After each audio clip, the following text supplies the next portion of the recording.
Chapter 488. In order to ensure fairness, the 450 Jiaoji shield-bearers who didn't dare to move were handed over to the 200 auxiliary soldiers. No matter what, it could be said that others ate the meat while they ate the soup.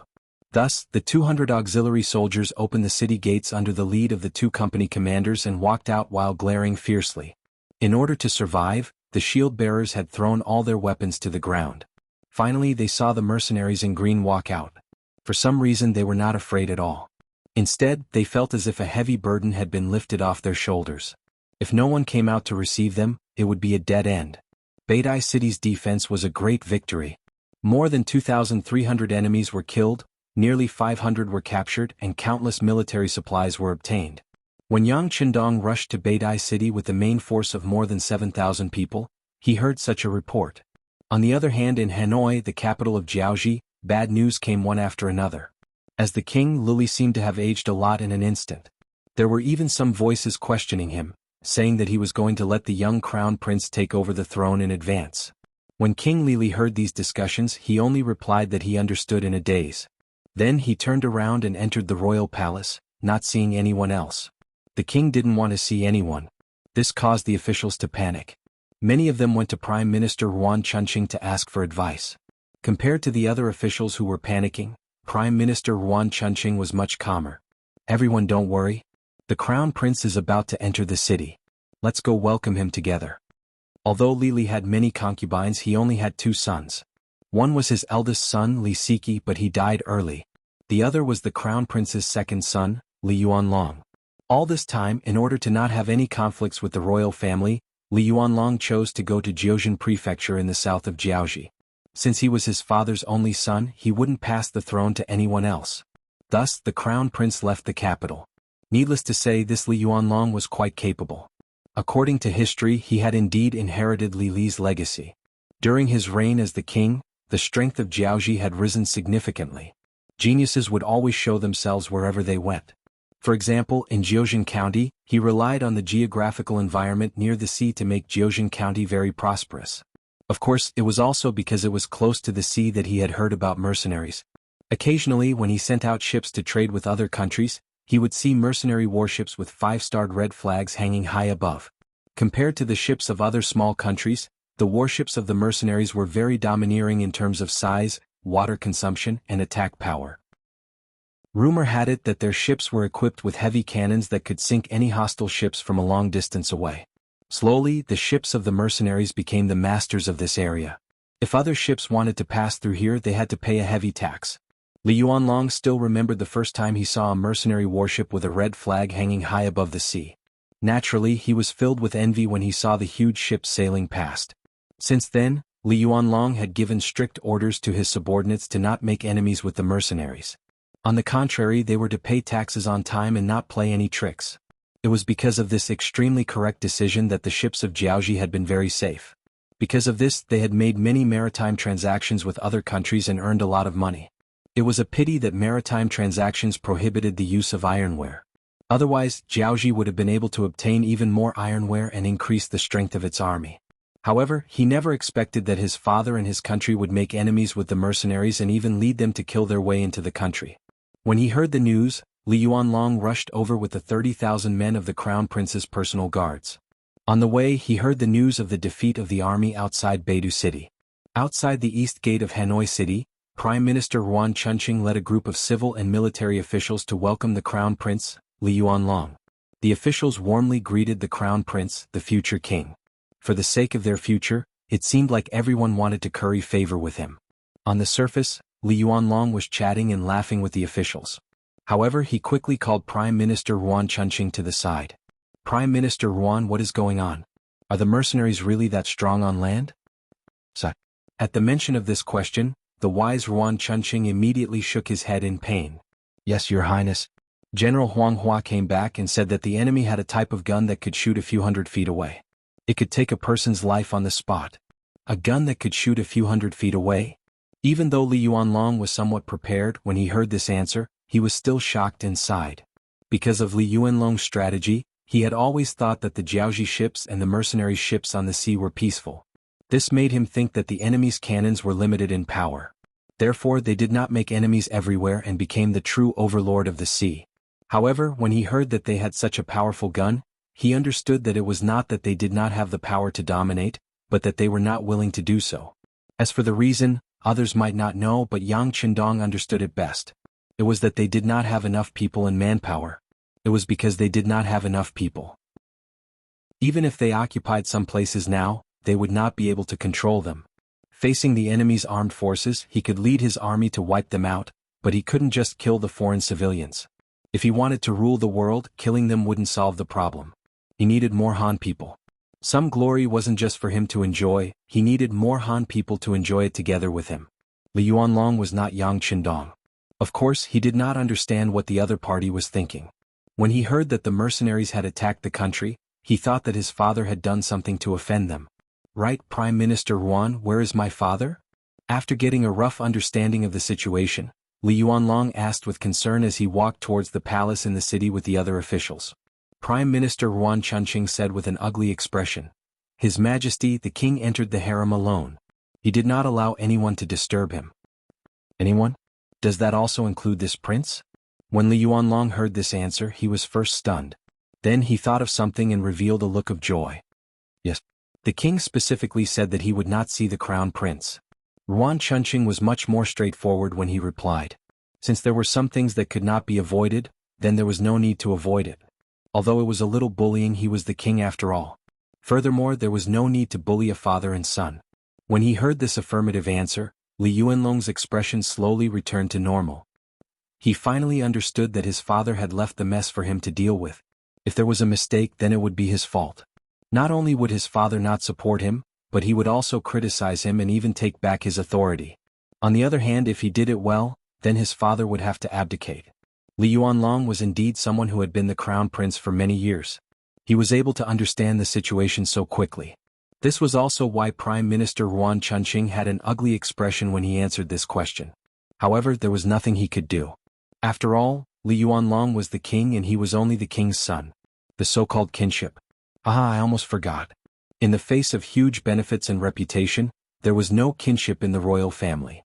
After knowing his father's plan, Li Yuanlong did not have any intention of avoiding it. The fact that he had rushed over from Jianghu County after receiving the imperial edict was enough to explain everything. If he really wanted to avoid it, he could have just said that he was not feeling well and did not appear. Furthermore, as the crown prince and the future king, Li Yuanlong did not want to see anything happen to Jianghu. However, since there was a problem, it had to be solved. The heavy responsibility of solving this problem fell on his shoulders. This was his responsibility. Since that is the case, I will have to trouble Prime Minister Yuan to gather all the officials. This crown prince would like to hear their opinions. Since the problem was to be solved, it was naturally Han Xian who gathered the soldiers. The more the better. If he listened to their opinions, he might be able to find a way to solve the problem. Although Li Yuanlong already had a way to solve the problem, it would cost him too much to complete it. If there was a better way, he would not mind accepting and listening to it. Yuan Chunqing knew that the crown prince was going to take over the government in advance, or rather he was taking the initiative to take over the problem. He first looked at Li Yuanlong with an admiring gaze, then nodded and said, "Okay, then I will gather all the officials and listen to the crown prince's instructions." "Thank you, Prime Minister," Li Yuanlong replied in a respectful tone. After the crown prince entered the city, the first thing he did was to gather the important officials in the front hall of the palace to discuss important matters. All the officials of Jianghu rushed over. None of them wanted to let go of this opportunity to show their faces. As a result, the hall that could normally only hold 50 to 60 officials was stuffed with over 100 people, making it seem very crowded. Li Yuanlong didn't have the slightest intention of chasing them away. On the contrary, he maintained a smile on his face, showing a very patient look. When almost everyone had arrived, at least no one was rushing over from the outside, he coughed lightly and attracted everyone's attention to himself. With this light cough, the hall quieted down. Then more than 200 eyes stared at Crown Prince Li Yuanlong. They all wanted to hear what this Crown Prince would say and how he would resolve the predicament in front of them. Chapter 489. Everyone. After the hall fell silent, Li Yuanlong's voice was heard. "I'm sure everyone knows what kind of situation we are facing now. The mercenaries are coming with a vengeance, and they are equipped with advanced firearms that can take people's lives from hundreds of zhang away. Our army is no match for them, and we have already lost several battles. Right now, the enemy has already taken over Beatty City, which is less than 200 li away from our Jianghu capital. At this time of crisis, I wonder if anyone has any ideas on how to retreat?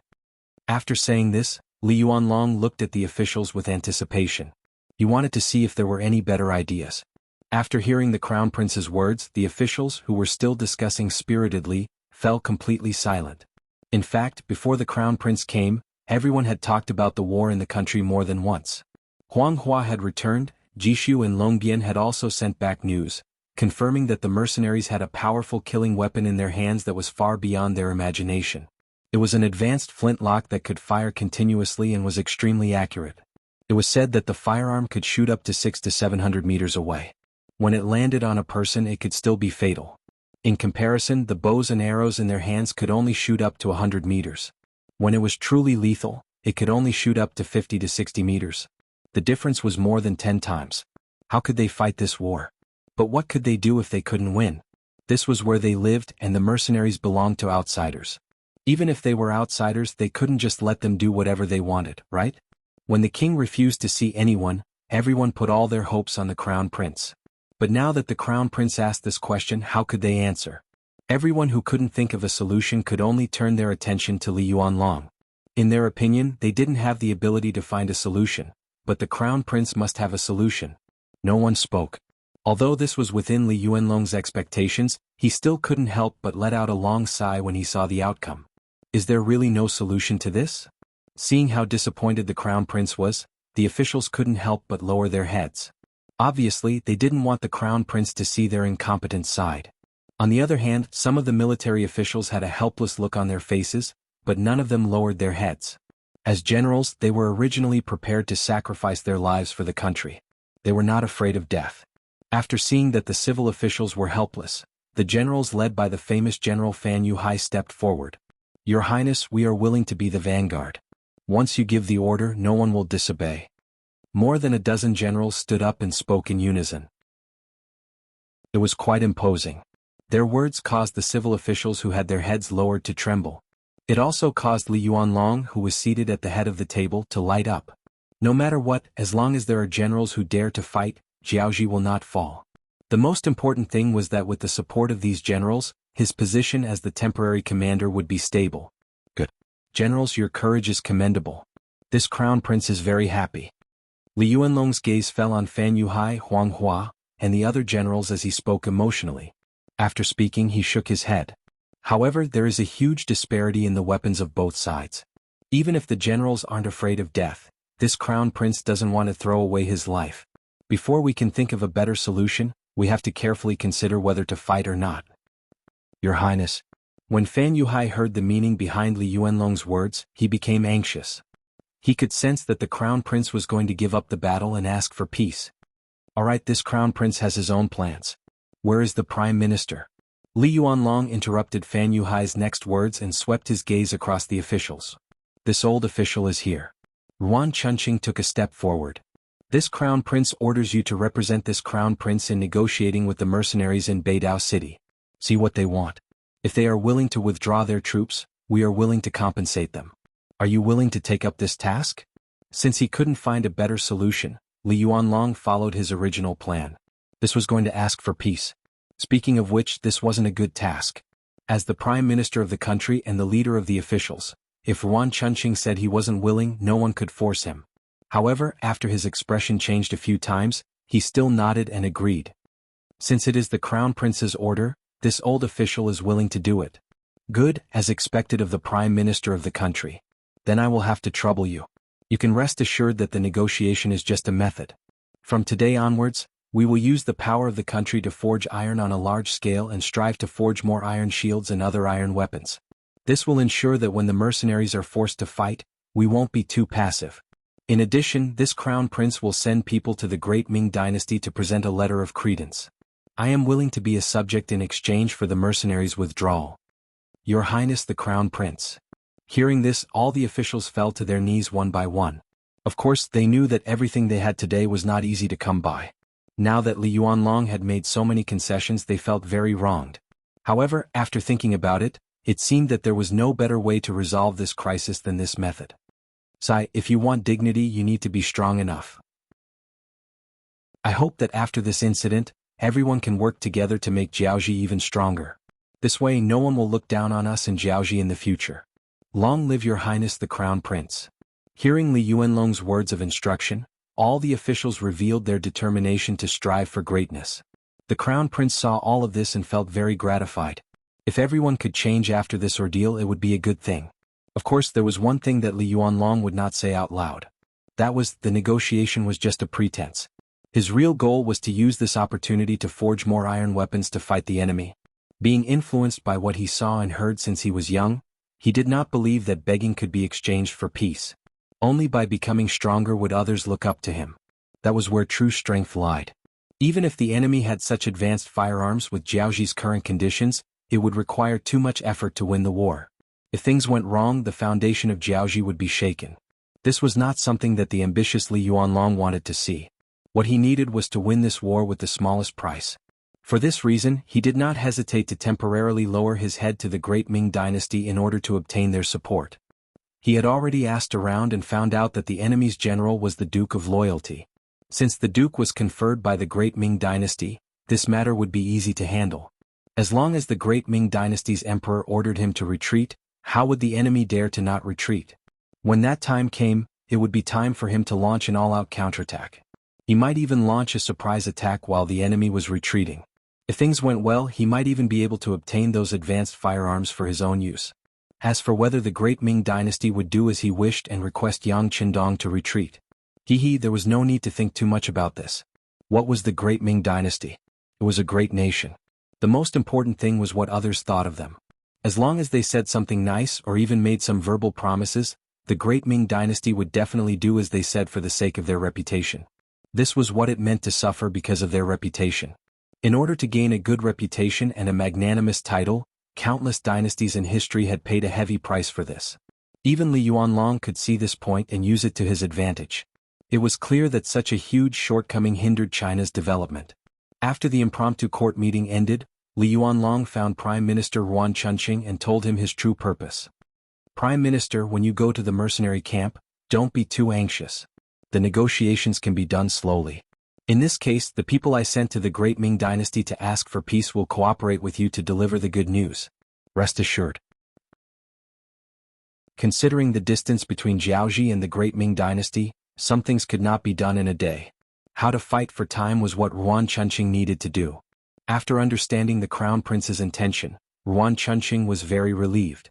He was worried that the crown prince would be scared. If that was the case, how could he lead Jiaoji to greater heights? Fortunately, everything was just a temporary measure. A person who could adapt to circumstances like this was the true leader of Jiaoji.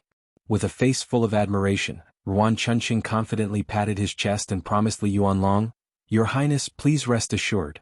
Once I'm here, it won't be a problem to delay for 10 to 15 days.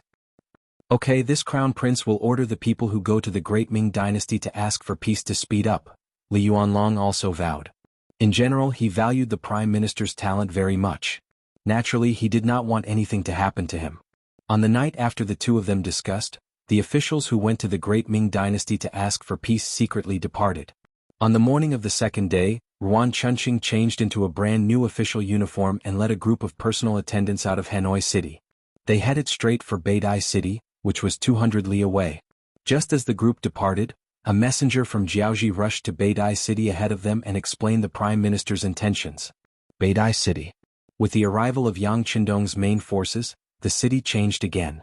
The rich people who instigated others to attack the mercenaries were all dragged out of their homes. Anyone who dared to resist or disobey was killed without mercy. Yang Qindong admitted that he did not have a good temper when it came to people of other races. This was especially so for people who wanted to stab him in the back. His hatred would not last overnight and he would take the opportunity to settle it.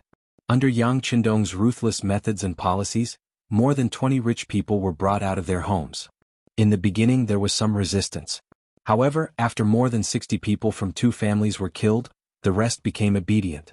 When the people were arrested, they were brought out of their homes obediently. Chapter 490. The orders of those who were brought out had already been decided. Just like in Chui City, the temporary small square was filled with wooden stakes. More than 20 people were tied to the stakes one by one.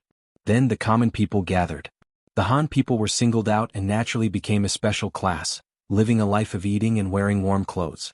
After meeting up with Qin Bo's 3 battalions, the army expanded to over 8,000 men.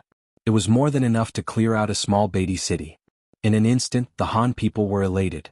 The Jianghu people became restless. Even when they slept at night, they didn't dare to close their eyes. They were afraid that the mercenaries would rush in and take them out to parade through the streets. It was no wonder that the people of Jianghu were so worried. Every day, because of the Han people's accusations, some of the Jianghu people who had bullied them in the past were dragged out of their warm beds in the middle of the night. Only the people of Jianghu who had always been kind to others could truly sleep peacefully. In just 2 days, the atmosphere of the entire Beatty city changed. Especially when the mercenaries announced that most of the people who were supposed to be captured had been captured. If there were no other accidents, they wouldn't disturb the lives of the commoners. Only then did the panic slowly subside. It was also at this time that news of Prime Minister Yuan Chuanqing's arrival for negotiations reached the ears of Yang Qindong. According to the news, Prime Minister Yuan would arrive at Beatty City by tomorrow afternoon at the latest. At that time, he hoped that everyone would be able to sit down peacefully for a discussion. Some of the Yangtze new army officers didn't agree with the Jianghu people's request for negotiations or even submission. They believed that since the advantage was in their hands, the moment they arrived at Jianghu, it was only natural that the country would be destroyed. But for some reason, the 6th young master actually agreed to the request for negotiations. He even said that he would welcome the other party into the city. When the news came out, many of the officers were confused. Those with bad tempers were even more upset. In other words, if the order had been given by Yang Qindong, or if it had been any other general, even Leng Song and Gao Xiong would have been criticized.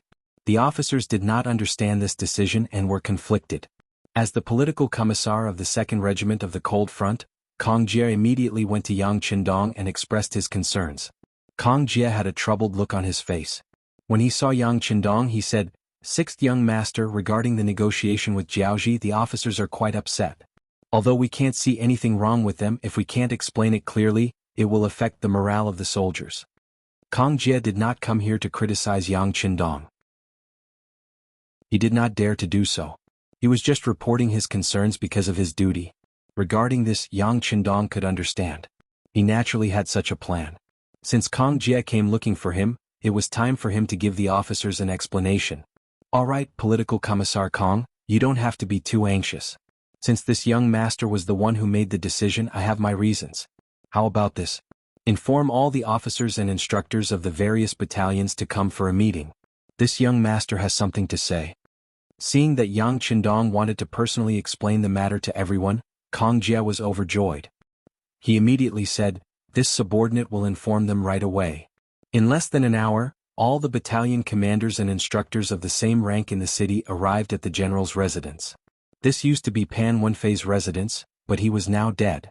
Naturally, this place became Yang Qindong's temporary residence. More than 30 battalion commanders rushed over and stood orderly in the courtyard.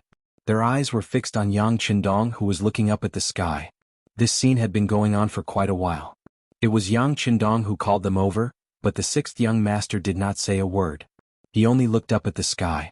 Naturally, no one dared to rush him. They could only stand in standard military posture and straighten their bodies. After about the time it took to drink a cup of tea, Yang Qindong slowly lowered his head. To be honest, it was uncomfortable to look up at the sky for a long time. However, in order to remind these officers, there were some things that had to be done. It was a good thing that the officers could have their own opinions. However, if they dared to question the decision of their superior, they would not be allowed to do so.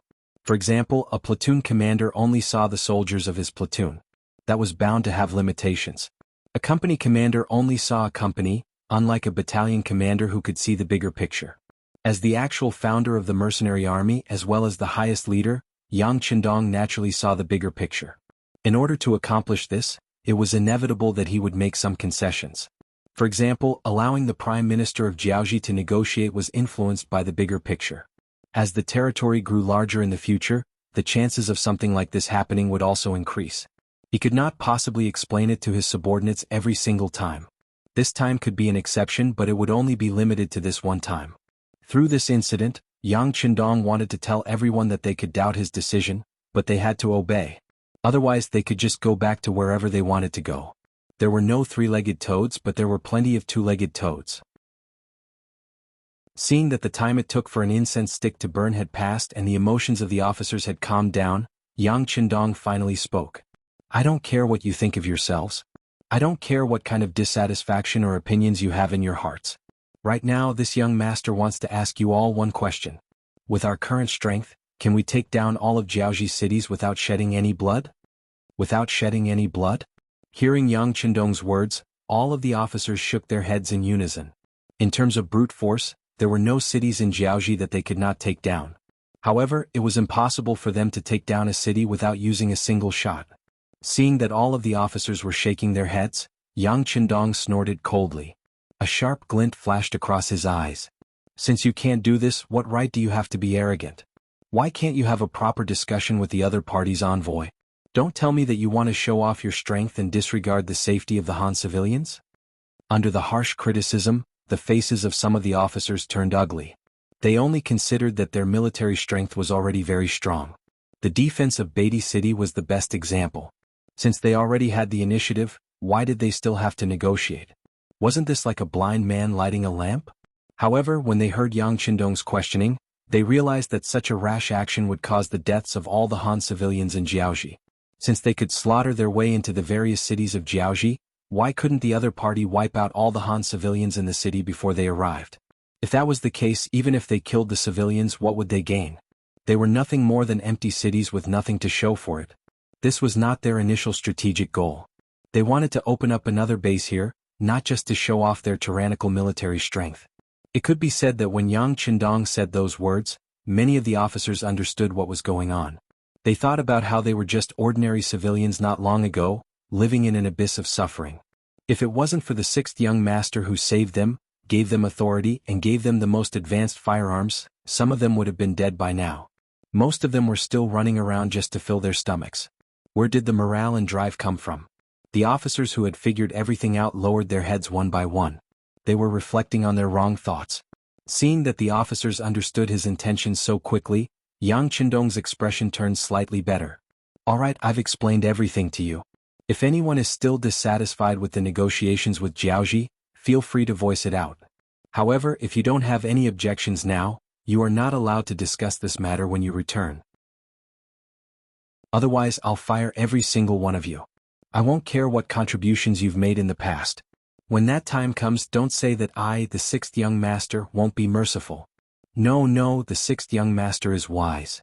A wave of awe sounded from below.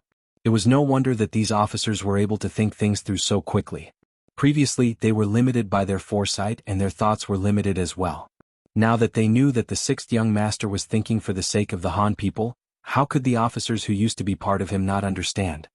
Meeting adjourned. If you've thought things through. If you have time, train more and help the people in the city. It's better than letting your imagination run wild every day. Yang Qindong waved his hand casually, and the courtyard, which was filled with people, was emptied in an instant. Other than the fact that Yang Qindong was the sixth young master, he was able to pacify the officers so quickly because he was thinking for the sake of the Han people. Did you think he wanted to negotiate with them? However, if he didn't do so and forced Jiaoxi into a corner, they would vent their anger on the Han people within their borders. By then, it wouldn't just be one or two people dying. Both the information from the Security Bureau and the words of the surrendered Hong Jin proved that out of the less than 3 million people in Jiaoxi, there were at least 200,000 Han people. That was a ratio of 1 in 15. If all these Han people were killed, it would be a huge loss to the Han people. More importantly, many of these people had lived here since young. They had feelings for this place and knew how to build it. If a new batch of people were to come, they would have to adapt to this place all over again, and that would take up a lot of time. Right now, what Yang Qindong lacked the most was manpower and time. After all, the world was so big, who knew how many years it would take to conquer it all? Chapter 491. There were some things that could only be done as quickly as possible. In this way, whether or not the Han people in Jiaoxi could survive, and how many of them could survive, would be directly related to the issue of ruling over this place. After convincing these officers, they would go and convince the platoon officers, and the entire army would become stable again. At noon on the second day, a group of 200 people arrived at the west side of Beidai City. Ruan Chunqing arrived at Beidai City 4 hours earlier than planned, and it was enough to show their sincerity and anxiousness. They were afraid that the mercenaries would attack the other cities again, so they rushed over without stopping to rest.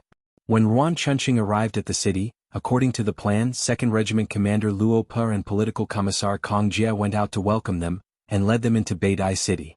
Trying his best to maintain a smile, Ruan Chunqing greeted Luo Per and Kong Jie before asking about Yang Qindong. "May I know where the Duke of Loyalty is?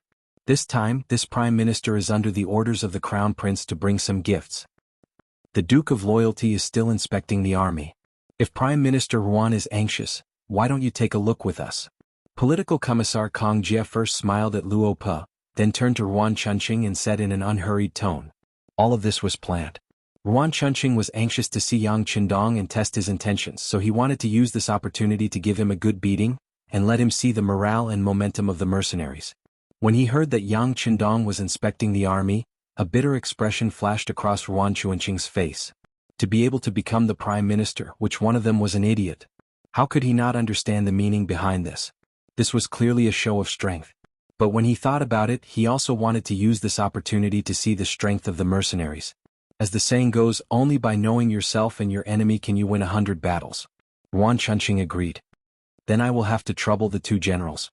Under Luo Per and Kong Jie's lead, they arrived at the northernmost part of the city. This was originally a trading market, but now it was occupied by the mercenaries as a temporary military camp. When they saw the temporary wooden fences from afar, they heard a neat battle cry. As the Prime Minister of the Jianghu nation, Ruan Chunqing had seen all kinds of situations. He had even entered the military camp of Jianghu countless times. However, this was the first time he had heard such a unified voice. He hadn't even seen anyone yet, but just from these deafening voices, he knew how high the morale of the mercenaries was. Ruan Chunqing's face changed slightly, which was noticed by Political Commissar Kong Jie, who was observing him from the side. Then he made a gesture of invitation with a smile. "Prime Minister Ruan, don't you want to see the Duke of Loyalty? He's inside, please." "All right, please, let's go together." Ruan Chunqing forcefully suppressed the fear in his heart and said with a forced smile. There was an entire platoon of Lung Feng on duty at the entrance of the barracks. Although it seemed that there was no problem with the security of Beidai City, this place had just been recovered, so it was necessary to be vigilant. The platoon leader in charge of the guards at the entrance was Lu Jian. He was from Mount Qishan of Ryukyu Island. A while ago he was caught by the imperial guards at the Song Rouge shop in Gaozhou prefecture of the southern Ming dynasty. After passing the test, he didn't say a word about the mercenaries. A while ago he made a military contribution in the defense of Beidai City and was promoted from an auxiliary platoon leader to a platoon leader of Lung Feng. This time he was in charge of leading the platoon. When he saw the regiment commander and political commissar walking over with a group of people dressed in Jianghu attire, he raised his right hand with a wooden expression and said loudly, "Any outsiders who want to enter the barracks are not allowed to carry weapons. Please remove your weapons." Ruan Chunqing's face turned ugly when he heard Lu Jian's words. If the mercenaries wanted to deal with him, it should be very easy. However, at least they had weapons on them, so they still had a trace of resistance. But if even their weapons were confiscated, then wouldn't they become fish on the chopping board? Wouldn't they be at the mercy of others? Ruan Chunqing didn't agree immediately. The guards beside him stepped forward and pulled out their swords, shouting, "Who dares to confiscate our weapons? We are here to negotiate as representatives of the Jianghu army, not prisoners of a defeated army." Lu Jian narrowed his eyes and turned around to look at the row of Lung Feng soldiers behind him. The Lung Feng soldiers laughed out loud. Since he dared to use his saber in front of them, it just so happened that they hadn't fought for 2 days. It was a good opportunity to warm up.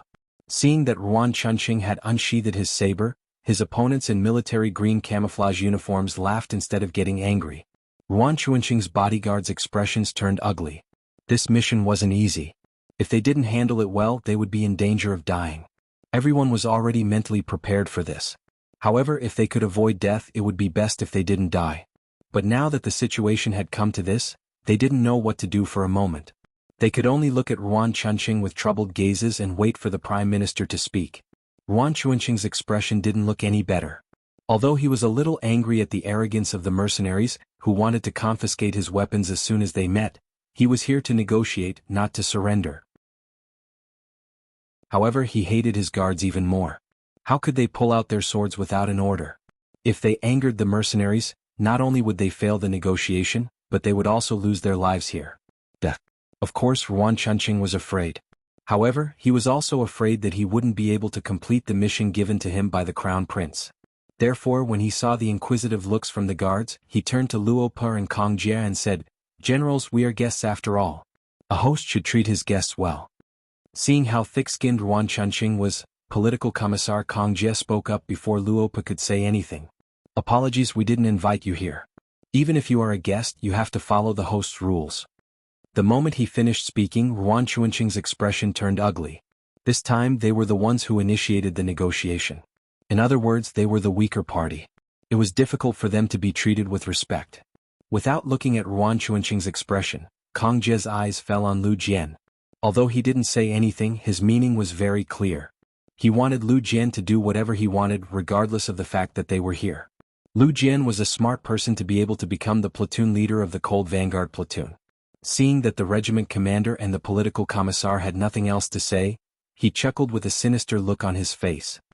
He raised his right hand and said to the 30 soldiers behind him, "Brothers, someone dares to show off his weapon in front of us, Cold Edge. What do you think we should do? What else can we do? Teach him a lesson." The 30 Cold Vanguard platoon members were already itching for a fight. Now that they received their platoon leader's order, they knew what to do.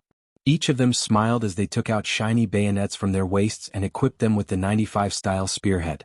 Not using bullets was already a form of respect for the Jiaoji guards. Otherwise, the battle would have ended before the fight even started. The 30 soldiers equipped with the 95-style spearhead smiled as they surrounded Yuan Chunqing. However, even though they were smiling, their formation wasn't messed up at all. Instead, they formed a ring-shaped formation. In just a few breaths, more than 30 of Yuan Chunqing's guards were tightly surrounded. Seeing that the enemy was approaching, the guards gripped their bayonets tightly. Then the captain of the guards asked Yuan Chunqing for instructions. "Since you are all young and are part of the military, a proper spar can improve everyone's relationship. However, you must remember that your subordinates must know their limits. There must be no deaths." Yuan Chunqing could see that this battle was inevitable. However, he didn't want anyone to die. Otherwise, the negotiation would fail. That was why he reminded the captain of the guards. Speaking of which, as the Prime Minister of Jiaoji, Yuan Chunqing's guards were naturally skilled. In a one-on-one battle with cold weapons, he couldn't think of any possibility of failure.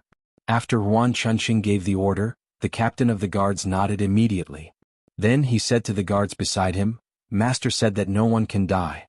You must act appropriately." "All right." All the guards nodded in unison. However, compared to the Cold Vanguard platoon members who were orderly and gave the same command, these people's answers were more scattered. Seeing that the Jiaoji guards were ready, Lu Jian also pulled out the bayonet from his waist and inserted it into the 95-style spearhead. Then he said, "Team up with 3 people. Kill." When the word "kill" was uttered, the 30 Cold Vanguard platoon members' expressions changed. If it was said that there was still a hint of playfulness in their eyes just a moment ago, now all of them were much more focused. This was also due to Yang Qindong's usual teachings. In his words, mercy to the enemy was cruelty to the reader. Therefore, no matter what the situation was, as long as they fought, no matter how strong or weak the opponent was, they had to give it their all. This was the only way to ensure that they could unleash their full strength and not fail miserably. Under such teachings, the 30 Cold Vanguard platoon members' expressions turned serious when the word "kill" was uttered. It could be seen that they were in teams of 3 and quickly gathered together to form a team. They had undergone this training countless times.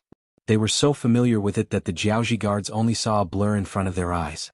Suddenly there were 3 enemies in front of them. Moreover, the 3 of them were back to back. After a rough look, it seemed like there were no openings for them to attack from. No matter which direction they attacked from, they would have to face the combined attacks of the 3 people. Chapter 492. This was the first time the guards saw this 3-3 formation, and they were at a loss of what to do. However, even though they were at a loss, it didn't mean that the Cold Vanguards would wait for an opportunity. Seeing their opponents' confused expressions, the 10 groups of Cold Vanguards launched their own fierce attacks. The dazzling white bayonets were everywhere. In just the blink of an eye, at least a dozen guards had been pierced by the bayonets and fell to the ground with a look of helplessness on their faces. Lu Jian also faced Yuan Chunqing's guard captain with his bayonet. The only difference was that they were fighting one-on-one. The guard captain held a large machete in his hand. He was also tall and burly.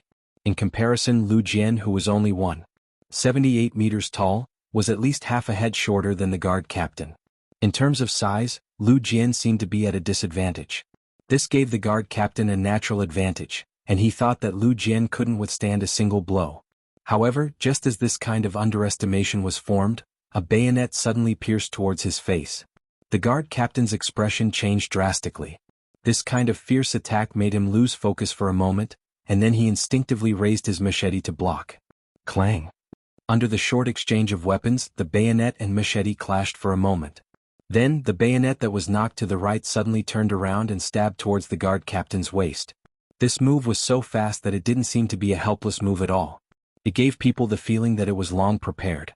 To be able to become Yuan Chuanqing's trusted guard captain, his skills were naturally extraordinary. In order to obtain this position, he had competed for a long time and defeated many opponents. Therefore, even though the dagger was as fast as lightning, the captain still managed to dodge it at the last moment with a twist of his waist. This made Yuan Chuanqing, who was watching everything from the side, sigh in relief. Just as he thought that Lu Jian's attack was over, and it should be his guard captain's turn to counterattack, the bayonet suddenly turned around and left a bright red wound on the guard captain's waist. Hiss. After the sharp bayonet cut through his waist, the guard captain felt a burst of pain. His face couldn't help but twist and become a little terrifying. He had calculated everything, but he had never considered the uniqueness of the bayonet. It wasn't like a spear that could only stab, it wasn't like a saber that could only slash, it wasn't like a sword that could only stab, it wasn't like a sword that could only stab and slash. On the contrary, this bayonet could be used to stab, chop, whip, chop, and flick. It could be used to its fullest potential, and could form an extremely effective killing force. As such, when faced with such a weapon, if one were to view it as an ordinary weapon, it was inevitable that one would suffer a loss. Just like this time, the whipping stance left a bloody wound on his waist. As blood continued to drip from the wound, the guard captain felt that his reflexes and strength were gradually losing. The 30 or so guards were in the same situation as the head of the guards, or perhaps even worse. In front of the 3-to-3 battle formation, in front of the seemingly omnipotent bayonet, none of the guards could withstand a single blow from them. Often, the guards with some skills could block one bayonet attack, but the next bayonet would fly over, making it impossible to guard against and impossible to dodge. The moment Lu Jian injured the captain of the guards, the battle on this side had already ended. None of the 30 or so guards could stand. All of them were lying on the ground with injuries all over their bodies. This was because the Lung Feng soldiers didn't intend to kill and intentionally held back. If this was a real battlefield, it wouldn't be just 30 or so injured that were lying on the ground, but 30 or so corpses. Enough. Yuan Chuanqing's expression turned extremely ugly when he saw that the guards he was so proud of were all defeated in such a short period of time. He was afraid that more of his men would be injured or killed if this went on. Thus he roared loudly.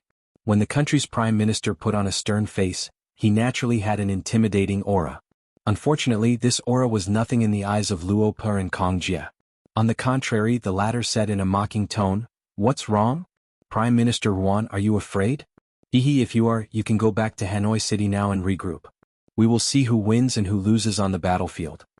He was obviously trying to provoke Yuan Chuanqing. How could Yuan Chuanqing respond? Although he was a little annoyed that his guards didn't give him face, he wouldn't forget what his mission was. Next, he pretended that he didn't hear anything and said, "Generals, I'm here to see the Duke of Loyalty. Please lead the way." The Duke of Loyalty is in the barracks, but you can't bring any weapons in. Kong Jie reminded with a smile. This old man understands. This time Yuan Chuanqing was straightforward. He reached out and took off the sword on his waist, which was used as an ornament, and handed it to a guard behind him who had just gotten up. Then he said to the head guard, "Put down your weapon and follow this old man in." Yuan Chuanqing's cooperation made Kong Jie speechless. In his heart, he sighed at Yuan Chuanqing's flexibility. He signaled Commander Luopo with his eyes. After seeing the other party nod in agreement, he smiled and said to Yuan Chuanqing, "Prime Minister Yuan, please." A fight broke out suddenly and ended quickly. In the end, Lung Feng won. Of course, Lung Feng had the advantage of being equipped with a bayonet, but more importantly, it was because of their cooperation. In other words, Lung Feng was Lung Feng. Even if he fought with cold weapons, one-on-one or even one against many, he was still able to win. When they finally stepped into the barracks, they saw 5 guards every 3 steps and a sentry every 5 steps. These guards were all Lung Feng. Their training was basically over. What they needed to improve was their killing techniques and proficiency on the battlefield. Therefore, whenever Yang Qindong had the time, he would train the auxiliary soldiers and temporary auxiliary soldiers. Since they had the advantage in numbers, once they improved their battle prowess, it would be a huge boost to the overall battle prowess of the entire army. Under the guidance of Luo Pe and political commissar Kong Jie, Prime Minister Ruan Chunqing led the head guard who had a piece of white cloth wrapped around his waist into the depths of the barracks.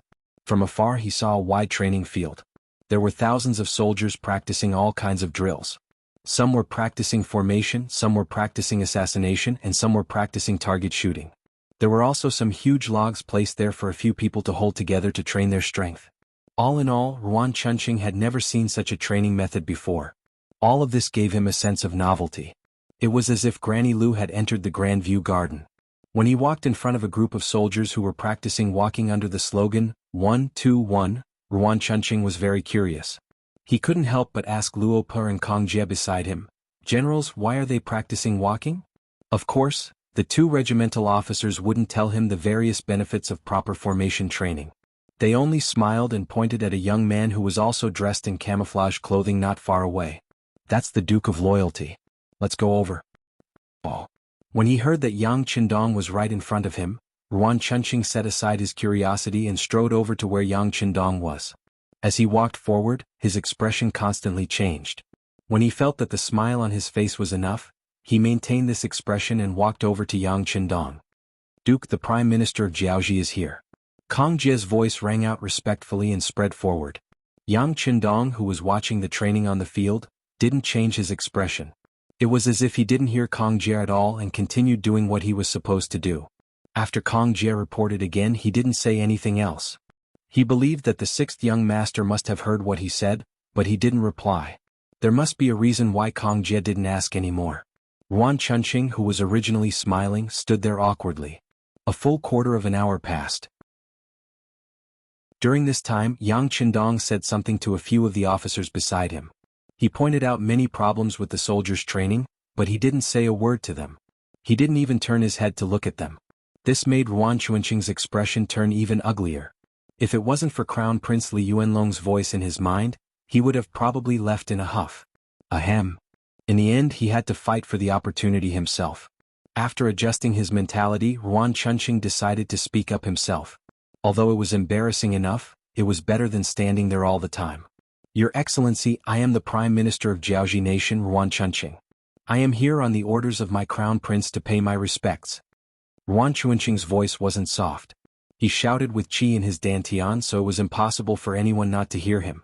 In the end, Yang Qindong finally turned his head. Yang Qindong finally moved. Ruan Chunqing wanted to take this opportunity to say something, but before he could speak, the ridiculously young Duke of Jianghu spoke first. "Are you the Prime Minister of Chiha from Jianghu? Since we are here to talk business, where is Hong Jin? I will leave this matter to you." 2 meters behind Yang Qindong stood the captive general of Jianghu, Hong Jin. He was here to observe how the mercenaries trained under Yang Qindong's permission. According to the 6th young master's intention, Jianghu would have its own army in the future, and the commander of this army would most likely be handed over to Hong Jin. When Hong Jin first heard this news, he was extremely excited. He originally surrendered to save his life, but now he really wanted to serve under Yang Qindong. It was as if he had the opportunity to come to the training ground. He stared at everything without blinking. He only wanted to learn the mercenaries' training methods so that he could form a strong army in the future. Chapter 493. He was still in the middle of studying when Ruan Chunqing's sudden arrival attracted his attention. As a former deputy general of Jianghu, how could he not know the Prime Minister of Jianghu? It was just that with his previous status, he couldn't talk to him at all and could only watch from afar. Just now, Ruan Chunqing's performance fell into Hong Jin's eyes. When he saw the high and mighty Prime Minister bowing to the 6th young master, he didn't know why, but he felt a burst of joy in his heart. He originally felt inferior because he was a surrendered general, but now it seemed that there was no difference between him and the Prime Minister.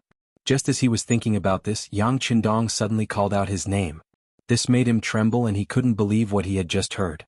While Hong Jin was still in shock, Tiger's Mane, who was beside Yang Qindong, had already handed him a piece of paper with words written on it. This is the request for the negotiation. Take a good look.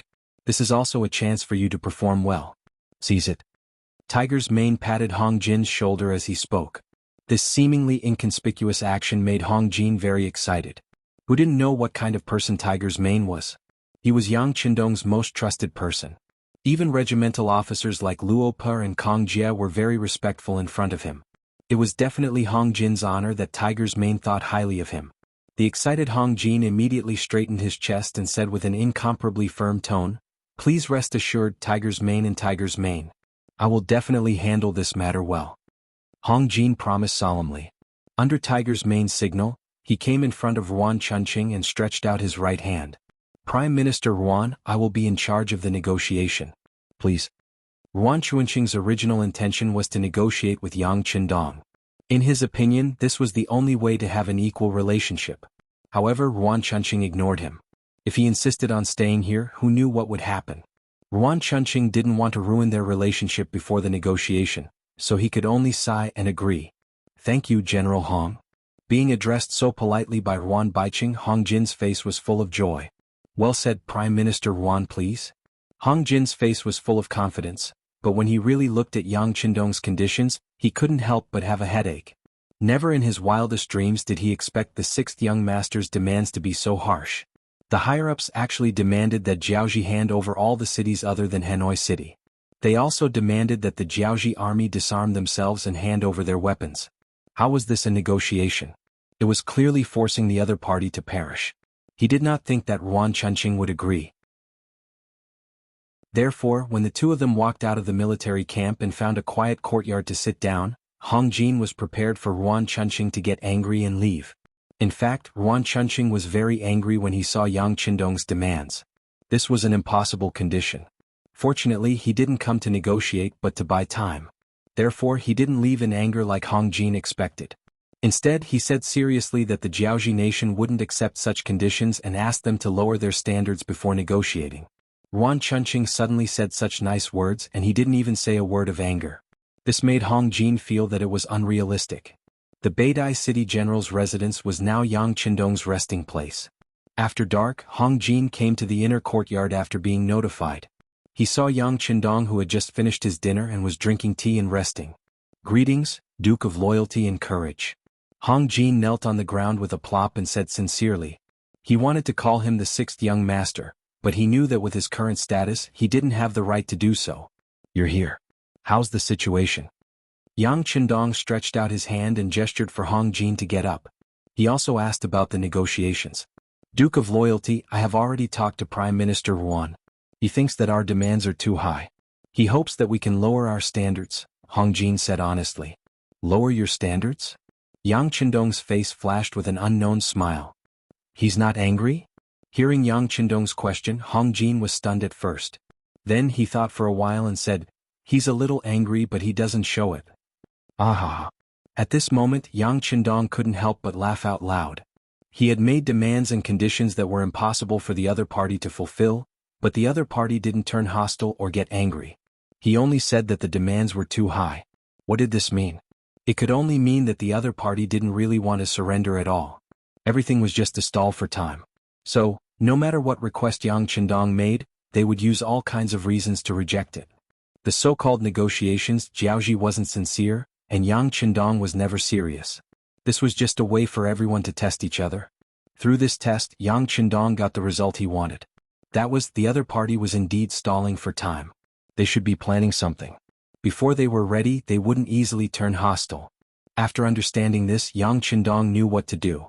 He said to Hong Jin, who was still standing on the opposite side waiting for orders, "How about this, when you talk to the other party tomorrow, just say this."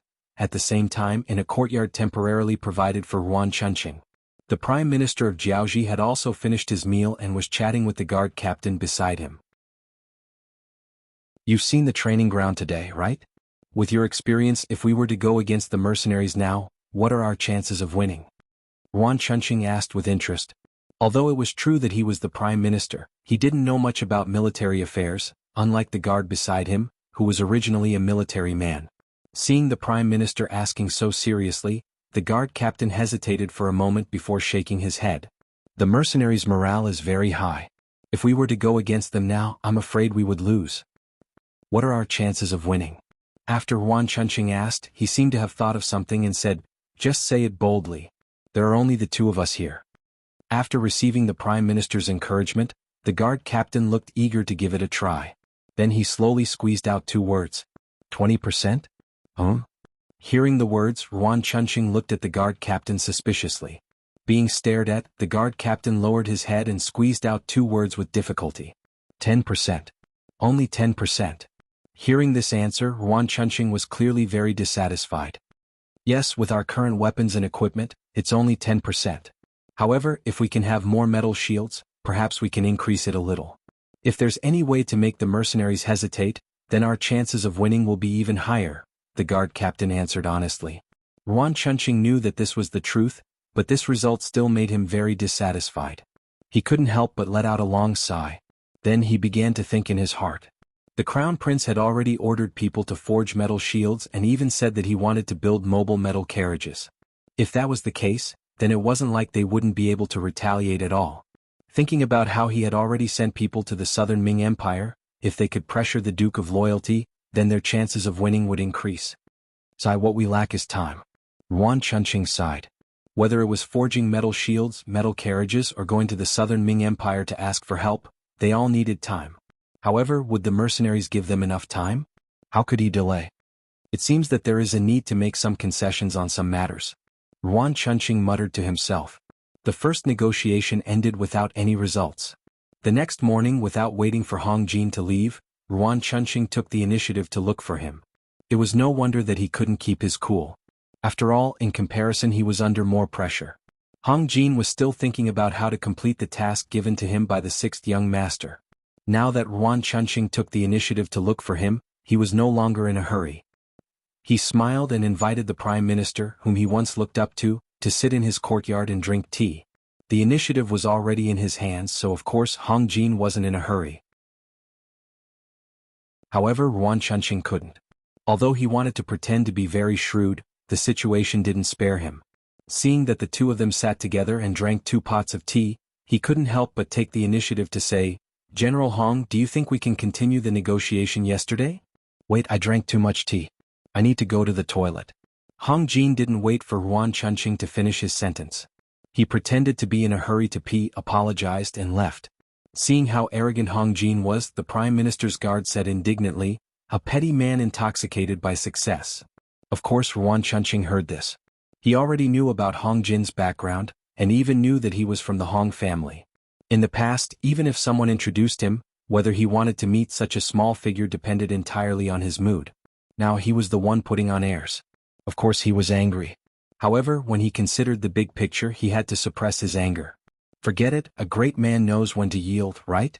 So what if he lowered his head in front of this petty man? Once Jianghu obtained the final victory, not only Hong Jin but also the entire Hong family, he wouldn't let them off easily. After comforting himself in his heart, Hong Jin waited for nearly an hour before returning to the courtyard with a satisfied look on his face. When he entered, he pretended to be embarrassed and said, Aya, my stomach isn't feeling well. Sorry for making you wait, Prime Minister. Chapter 494. Although his words sounded nice, he did not seem to be apologetic at all. Yuan Chunqing did not want to lower himself to his level. As long as he could stall for time and let the other party be proud of himself, so what? General Hong, are you all right now? Can we continue with the discussion about yesterday's matter? After all, you are a citizen of Jianghu, and the Hong family is the cornerstone of Jianghu. For this reason, can we compromise a little? Seeing Hong Jin sit down again, Yuan Chunqing was afraid that the other party was up to no good, so he said all these in one breath. Compromise a little? Oh. Hong Jin pretended not to understand and asked. Let's see if we can cede a few cities to the Duke of Loyalty. As you know, yesterday's request is no different from wiping out the entire Jianghu. I really can't agree to it. Yuan Chunqing said shamelessly. No. Unexpectedly, Hong Jin shook his head and rejected the offer directly. Please don't, General Hong. For the sake of the Hong family, please compromise a little. Don't worry, when I return, I will promote the people of the Hong family and make them one of the top 6 families. What do you think? This time, in order to achieve his goal, Yuan Chunqing was really going all out. He could make any kind of promise as long as he could buy some time. As expected, when he mentioned the Hong family, especially when he said that he could make the entire Hong family one of the top 6 families, Hong Jin's eyes lit up as if he was tempted. "General Hong, you must help me." Yuan Chunqing begged for mercy again. Although he could not make the decision on important matters, if he was willing to help, he could buy some time. Perhaps it was because of Yuan Chunqing's humble attitude, or the benefits of the Hong family. This time Hong Jin did not reject immediately. Instead he sat there and closed his eyes. After a few breaths, he suddenly opened his eyes and shook his head again. "It still won't work. The Duke of Loyalty wants Jiaoji to be completely submissive. It won't work if we give you a few cities." Hearing that it still won't work, Yuan Chunqing really wanted to cry. But fortunately Hong Jin suddenly said, "This method won't work, but there is another method that we can try."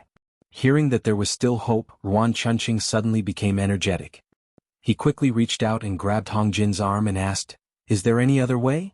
Seeing how agitated Yuan Chunqing was and how hard he was grabbing his arm, a painful expression flashed across Hong Jin's face. "Hurry up and let go. You're hurting me." Oh, it's my fault." "All right, General Hong, if you have any ideas, please tell us quickly." Seeing how easily Yuan Chunqing apologized and how anxious he was, Hong Jin felt that the time was right and said slowly, "I'm sure you know what the loyal Duke did after he took over Beidong City since you've been here for a day." "What did I do?" Facing this question, Yuan Chunqing was puzzled and thought hard. As expected of a prime minister, his mind worked quickly. It was unknown what he thought of, but he suddenly raised his head to look at Hong Jin and asked, "General Hong, are you referring to Duke Zhongwei's policy towards the Han and Jiaoji people?" Hearing that the topic was about to be discussed, Hong Jin couldn't help but be amazed at how smart the other party was. He nodded at this moment. "That's right. The loyal Duke is very good to his own people. This general has heard from him more than once that he is worried about the status and living conditions of the Han people in Jiaoji. If we can work on this aspect, we might be able to cater to his interests and give Jiaoji a chance to breathe." Hearing this, Yuan Chunqing's mind spun quickly. He thought that if he could really work on the Han people, wouldn't he be able to buy some time for the crown prince? This was the new request that Hong Jin received when he visited Yang Qindong last night. Previously, Yang Qindong was worried that the Han people would suffer losses if a war broke out. It would be great if they could save them in advance. Right at this moment, Yuan Chunqing arrived. Yang Qindong wouldn't believe that the other party wanted to negotiate or even surrender. It was already good enough that Jiaoji was under the Ming dynasty's jurisdiction. However, this wasn't the result that Yang Qindong wanted. If he wanted to raise the status of the Han people, it wasn't just about convincing the enemy. It wasn't even important to convince them. After all, who knew what would happen the next day if they were convinced today? If the current generation was convinced, what would the next generation be like? The best solution wasn't to place hope on others, but to do something with one's own abilities. For example, if Jiaoji was completely destroyed and handed over to the Han people to rule, even if there were disloyal people in the future, wouldn't it be like meat rotting in a pot? Thus, from the start, Yang Qindong had no intention of letting Jiaoji off. No matter what price the other party had to pay, it was the same. However, the reason why he agreed to negotiate was because there were some things that he needed to prepare. With the 10,000 soldiers in his hands, defeating the Jiaoji army wouldn't be a problem. The problem was that after defeating the Jiaoji army, he wouldn't have enough strength to rule this place. He didn't want to work so hard only to benefit someone else in the end. Thus, the problem of population was the problem. In order to achieve his goal of ruling this place, Yang Qindong had already sent a message to Qichen City, asking them to gather some people and move them to Jiaoji. This would solve the problem of governance after the departure of the Lung Feng army and expand the Yang faction's influence and territory. It would take time for those people to arrive. Yang Xie's navy was about to attack Jiuzhen Prefecture and other places, so it would take time as well. Thus, why not take advantage of this time to get the Han people of Jiaoji over? That way he wouldn't have to worry about people venting their anger on them or using them to threaten him in the upcoming war. This was why he gave Hong Jin a new mission after meeting him last night. This was why Hong Jin seemed to be persuaded by Yuan Chunqing and took the initiative to give him ideas. Otherwise, with Hong Jin's status as a surrendered general, how would he dare to come up with such an idea and make such a decision? However, how would Yuan Chunqing know all of this? Furthermore, with his worldview and outlook on life, if there was a day when Jiaoji attacked the Great Ming, he would definitely not consider the lives of the Jiaoji people living in the Great Ming. It was precisely because of this different understanding that he decided to agree to Hong Jin's idea immediately after hearing it. However, he was still a little worried about whether Hong Jin's guess was right or not. What if everything was what they thought and the Duke of Zhongdong attacked them? Wouldn't that be bad? After making up his mind, Ruan Chunqing looked at Hong Jin with a burning gaze. General Hong, are you sure that as long as we send all the Han people in the country over, the Duke of Zhongdong will sit down and negotiate with us? I'm not sure. Hong Jin shook his head honestly, but then he said, but I know that doing this can stall for time, right? And if we can stall for time, we will have time to think of a better way, right? The moment Hong Jin said that, Ruan Chunqing's heart began to beat faster. He thought that the other party had seen through his intentions. However, when he heard the last sentence, he couldn't help but relax. Yes, doing this could indeed stall for time. Even if they couldn't think of a better idea during this time, at least this could prevent the war from happening immediately. This would give the Crown Prince and the messenger to the great Ming more time to prepare. Thinking that this was originally a matter with only benefits and no harm, Ruan Chunqing nodded and agreed. Okay, we will do as General Hong said. I will send someone to send a letter to the Crown Prince and send all the Han people in the country here. However, this is a huge project. I'm afraid that it can't be done in a year or half a year. The last sentence was said by Ruan Chunqing tentatively. Because if there was really a year or half a year, the Crown Prince would be able to prepare. Once the iron shields and iron chariots could be manufactured, they would have a chance to fight against the mercenaries. At that time, with the advantage of the number of troops and the fact that they were fighting on their home ground, the chances of winning were not small. What? Half a year or a year? Haha, Prime Minister Ruan, don't joke around. Do you think the Duke of Zhongdong will agree? When Hong Jin heard that it would take such a long time, he couldn't help but laugh. He didn't forget that Yang Qindong set a time limit when he gave him this task last night. Ruan Chunqing didn't really expect that it would take so long. After all, the Jiaoxi country wasn't big. It wasn't like the Great Ming where it took a long time to walk from the south to the north. When he saw that he couldn't test Hong Jin, he asked in a consulting tone, then according to General Hong, how long is it appropriate to do this thing? Hong Jin didn't speak immediately. Instead, he raised his hand and stretched out 5 fingers. 5 months? Seeing this gesture, Ruan Chunqing instinctively said, "No." Hong Jin shook his head. "Then it's 50 days. When he said this, Ruan Chunqing had a bad feeling in his heart. But Hong Jin still shook his head after hearing this. Then he said in an unquestionable tone, 5 days. If it's more than that, I can't guarantee that I can convince the Duke of Zhongdong. What? 5 days? That's impossible. Ruan Chunqing jumped up from the chair and said in an agitated tone. Not to mention that he originally wanted to use this matter to delay time, even if he really wanted to do it, it was absolutely impossible to do it in 5 days. From some places in Jiaoxi to Beidai City, 5 days was far from enough. Chapter 495. As if he already knew that Ruan Chunqing would have such a reaction, Hong Jin retracted his 5 fingers and spread out his hands. If that's the case, then there's nothing to talk about. I'll go report to the Duke of Loyalty. Maybe after lunch today they will send troops to Hanoi City. After saying this, Hong Jin stood up and looked like he was about to leave. How could Ruan Chunqing let Hong Jin leave like this? If that was the case, wouldn't his lobbying mission have failed? Therefore, he immediately reached out and pressed on Hong Jin's shoulder. General Hong, is there anything we can discuss? How about this? How about 3 months? 6 days. 2 months. 7 days. 1 month. 8 days. Half a month. 9 days. The two of them were like peddlers and finally set the time at 10 days. 10 days was the date Yang Qindong gave to Hong Jin. Because within 10 days Yang Qindong could basically prepare for war. In such a short time, there would definitely be some Han people who couldn't come because they lived too far away. This was something that couldn't be helped. A long night was fraught with problems. If there were a few hundred or even 1,000 Hans in 1 or 2 cities that did not arrive, Yang Qindong would definitely not allow that to happen. 10 days naturally made Ruan Chunqing somewhat dissatisfied. But he also thought that when the time came, he would just delay a bit and try to send some people over within 10 days. After 10 days there would be more people coming. He didn't believe that at that time, the Duke of Loyalty would really dare to start a war. With each having their own plans, the two sides reached a temporary agreement. Ruan Chunqing wrote a letter personally and sent it to the Crown Prince in Hanoi City. After that, the war in Jiaoxi obtained a temporary peace. Yunnan Ping Shiwang Residence. The Mu family, which was the closest to Jiaoji, had been planting their own intelligence agents in Jiaoji. They were the first to know that Yang Qindong had suddenly appeared outside Chui City with his mercenaries and occupied the city. Then he had sent his troops to Beidai City and occupied the city. After receiving the news, Mu Bin immediately sent the information to the southern Ming Emperor, Zhu Qizhen. After that, he called Wang Ji, the current Right Assistant Minister of the Ministry of War, to help him analyze the current situation. Along with Wang Ji was the outstanding disciple of the Mu family, Muong. Muong was not even 30 years old, but he had been in the army for more than 10 years.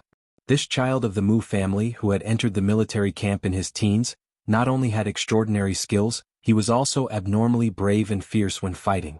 He became one of the young people of the Mu family that Mu Bin valued the most. The three of them were sitting in the side hall of Lord Shiping's mansion. The reason why they didn't call anyone else over was because they wanted to discuss the main point of the matter. Under such a chaotic situation, how should the Mu family make a decision? When discussing such an important matter that concerned the interests of the Mu family, the fewer people who knew about it, the better. Although Muong was still young, he was eloquent and calm in the face of trouble. It was natural to call him over. Wang Ji was even more so. As someone who had been abandoned by Emperor Yingzong, he had no choice but to rely on the Mu family. His thoughts were naturally for the sake of the Mu family. As someone who almost became the minister of the Ministry of War, he naturally had good judgment. Calling him over was a good opportunity to listen to his views on the current situation. Wang Mubin of Shiping was sitting between the two of them. He listened to their opinions without saying a word. The three of them knew about the news. Next, it was time to express their views. The first to speak was the young Muong. He first took the information and carefully read it 3 times. Then he shook his head. This is not possible. Everyone knows how many people there are in the mercenaries. It was not easy for them to come out alive with more than 10,000 people. How could they fight their way to the inner part of Jiaoji and occupy 2 cities? They even forced their way to Haniai City? Is there a mistake in the information? It was no wonder that Muong would think this way. It was because he could not do the same thing. Although he was considered a general of the Mu clan, even if he was given 100,000 soldiers, he would not be able to do things so beautifully, let alone 10,000. The information can't be fake. This information has been verified. Mu Bin saw that Wang Ji also did not believe it, so he spoke up to confirm the authenticity of the information. As for the verification he mentioned, it was naturally the same information sent by another intelligence team. For a matter, one person's words could be wrong and could not be trusted completely. However, when everyone said the same thing, there was no doubt that it was true. Originally, Wang Ji also wanted to question this matter. Now that he heard Mu Bin's words, he quickly shut his mouth. If he still doubted it at this time, it was equivalent to doubting Lord Shiping. For him who had offended Emperor Yingzong and had nowhere to go, if he did not cling to Mu Bin's thigh, he would really become a nobody in the world. As soon as Mu Bin said this, the side hall suddenly quieted down again. Obviously, everyone needed to digest this information. Then, after waiting for about 10 minutes, seeing that the two beside him had almost recovered, Mu Bin opened his mouth again and asked, "Okay, now you can say whatever you want to say. There are only the 3 of us here, so you are not allowed to speak nonsense." The so-called nonsense meant that they could say whatever they wanted. Once they left the room, they would not say it again. No one would be punished for it. Since they could say whatever they wanted, Wang Ji's small eyes rolled for a moment before he said, "If all of this is true, then the combat strength of this mercenary group is too powerful. This loyal duke is too ambitious." "What do you mean?" Mu Bin felt that Wang Ji seemed to be implying something. Seeing that Mu Bin was interested, Wang Ji knew that the opportunity to show off had come. He did not hold back and said everything that was in his mind. "Lord Shiping, think about it. If this is really done by the mercenary group, then how powerful is their strength? With such strength, why did it take nearly 2 months when the imperial court asked him to deal with the Huang bandits? With their tyrannical strength they could just push forward. After a few battles, the untrained and disorderly Huang bandit army would scatter and flee in all directions. Not only that, if he really wanted to solve the emperor's problem and did his best, he could have come to quell the chaos in Yunnan after eliminating the Huang bandits. At that time, Prince Min was not powerful yet. He would have had the chance to kill them in Yunnan. Then, the current situation would not have been so complicated. In one breath, Wang Ji said a lot, which faintly revealed a fact. He had always thought that the mercenary group did not fully display their strength, but was hiding it. Then may I ask, under what circumstances should one intentionally conceal one's strength? Could it be that he was plotting something big? Or even the reverse? Did he deliberately want to see something happen? Did he deliberately want to see the chaos become bigger and bigger so that he could benefit from it? After all, anyone who had an invincible army would want to have space to display their strength. Otherwise, wouldn't the jewelry be covered in dust? It had to be said that Wang Ji's deduction did make some sense. Mu Bin had also heard those words, but even though they had already thought of this point, they were still unable to see through Yang Qindong's grand goal of wiping out Jiaoji, raising the prestige of the Han people and dominating the world. It was not because of other reasons but because their vision was too narrow. Although they were considered to be in a high position, their eyes were always on the Ming dynasty, and they were also in this environment. Since young, they were taught that the outside world was a barbarian land, and it was incomparably desolate. The center of the world was the Ming dynasty, and those places were pitifully poor.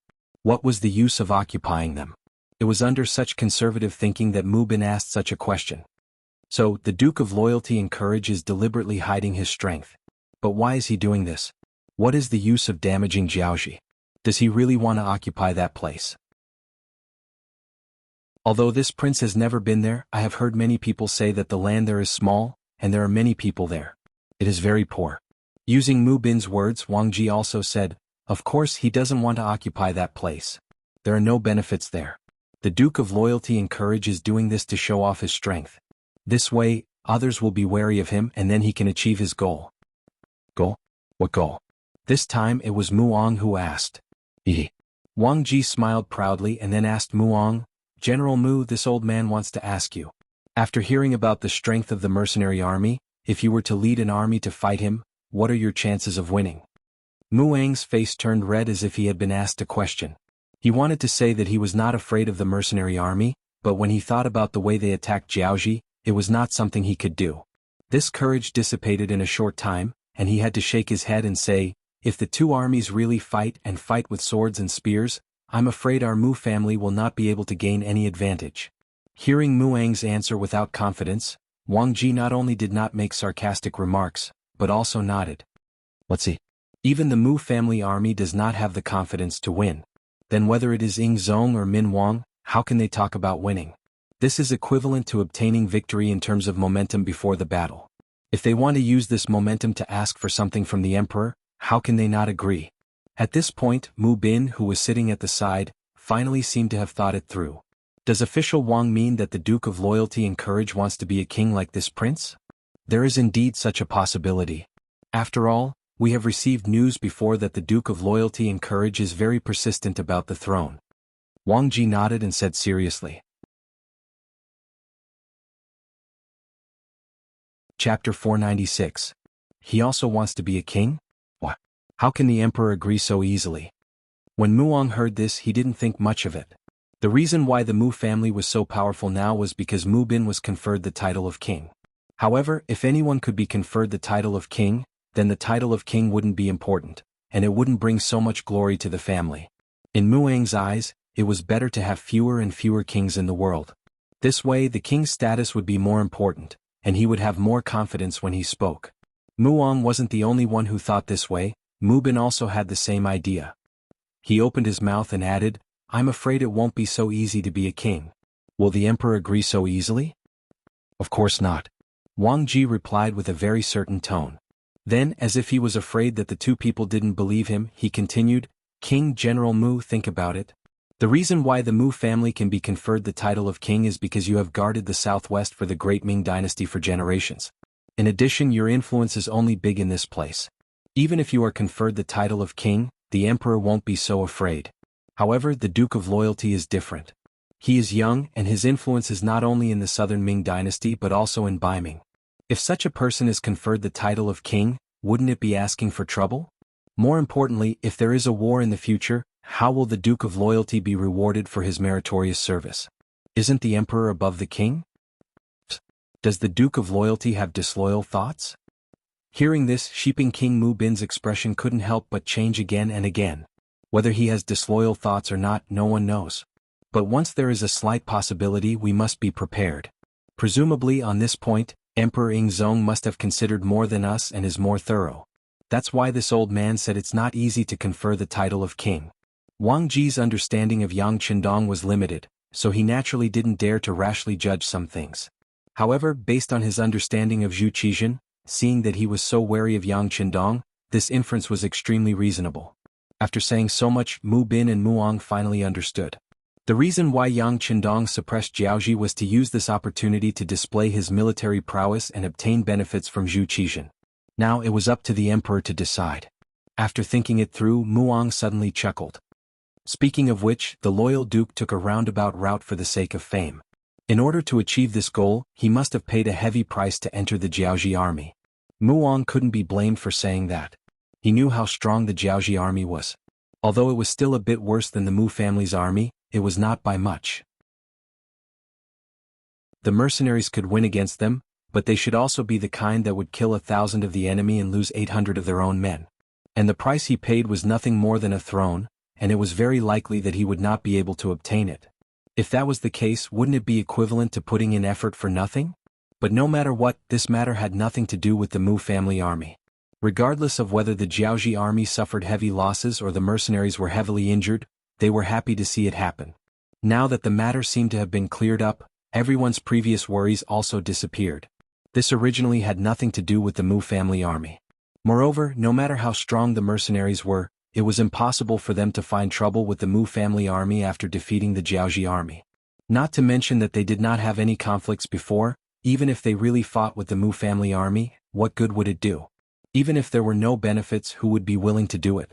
After knowing that no matter how the war developed, it had nothing to do with him, Mu Bin's expression completely relaxed. Alright, just send people to keep an eye on this matter. As for how it will develop, there must be someone who has a bigger headache than us. Mu Bin's words were correct. Prince of Min's faction also had the same attitude as him, but they did not care about their own affairs. They were currently thinking of using all their strength to conquer the entire Guangdong province. This was because during this period of time, they had sent troops everywhere and conquered many cities in Guangxi that they had yet to reclaim. Now that the entire Guangxi was in their hands, they naturally set their sights on Guangdong, especially the important Guang province. The person who Mu Bin said would have a bigger headache was naturally the southern Ming imperial court. The Minister of War, Kuang Yi, who was the first to receive the news, was in a good mood. When Yang Qindong left Gaozhou Prefecture and went straight to Liang Mountain, he also brought Guanyin, Ma Wei, Yu Guang and other generals out of Gaozhou Prefecture and took a detour to Guangzhou Prefecture. After a round of recruitment, in addition to the support of the imperial court, 10,000 southern Ming soldiers quickly gathered in the Guangzhou Prefecture and had a certain amount of military strength. However, it was also at this time that all kinds of news came from the front. Some were good and some were bad. The so-called bad news was naturally that the Min King and the Miao army had attacked everywhere and finally conquered the entire Guangxi, allowing the Min King's forces to develop even more. There was even news that they were gathering troops. The next target would probably be the Guangzhou Prefecture that they were in. After all, as long as they conquered this place, the entire Guangdong province would not be far from falling into the enemy's hands. For this, other than continuously strengthening the city's defenses and recruiting troops, Kuang Yi continuously sent urgent documents to the capital and Nanjing to request for more support from the imperial court. Other than the bad news, there was also good news. For example, he just received the news that the Duke of Loyalty had brought his mercenaries and killed his way into Jiaoji. Not only did they pass through the complicated terrain of the Liang Mountain rainforest, but they also took over Jiaoji's Tsui city and Beidi city. The southern Ming spy in Jiaoji said that the current Jiaoji could not even take care of itself. When this news entered Kuang Ye's hands, he was so happy that he almost jumped up. Now that Jiaoji was entangled, he would not be able to think about sending troops out of southern Ming. Didn't this mean that they had one less opponent? Kuang Yi was not only old, but his thinking was also very old. In his opinion, the Min King was surnamed Zhu and had the bloodline of Emperor Taizu. The battle with the emperor was an internal battle of the Zhu family. No matter what, the world still belonged to the Zhu family. They could not let an outsider take advantage of it. Good. The Duke of Loyalty is indeed powerful. The mercenaries did not disappoint. With the news that had just arrived, Kuang Yi, who had not smiled for a long time, drank 3 large cups of wine in his temporary residence. He even called his student, Guanyin, over to drink with him. Guanyin did not understand why Kuang Yi was so happy. Seeing that the drinking stopped, he asked carefully, "Teacher, this is the victory of the Duke of Loyalty. Why are you so happy? Why can't I be happy?" Kuang Yi, who was in a good mood, decided to teach his student well. He asked, Tell me, if the mercenaries led by the Duke of Loyalty fought with the tyrannical Jiaoji army, who would win in the end? This.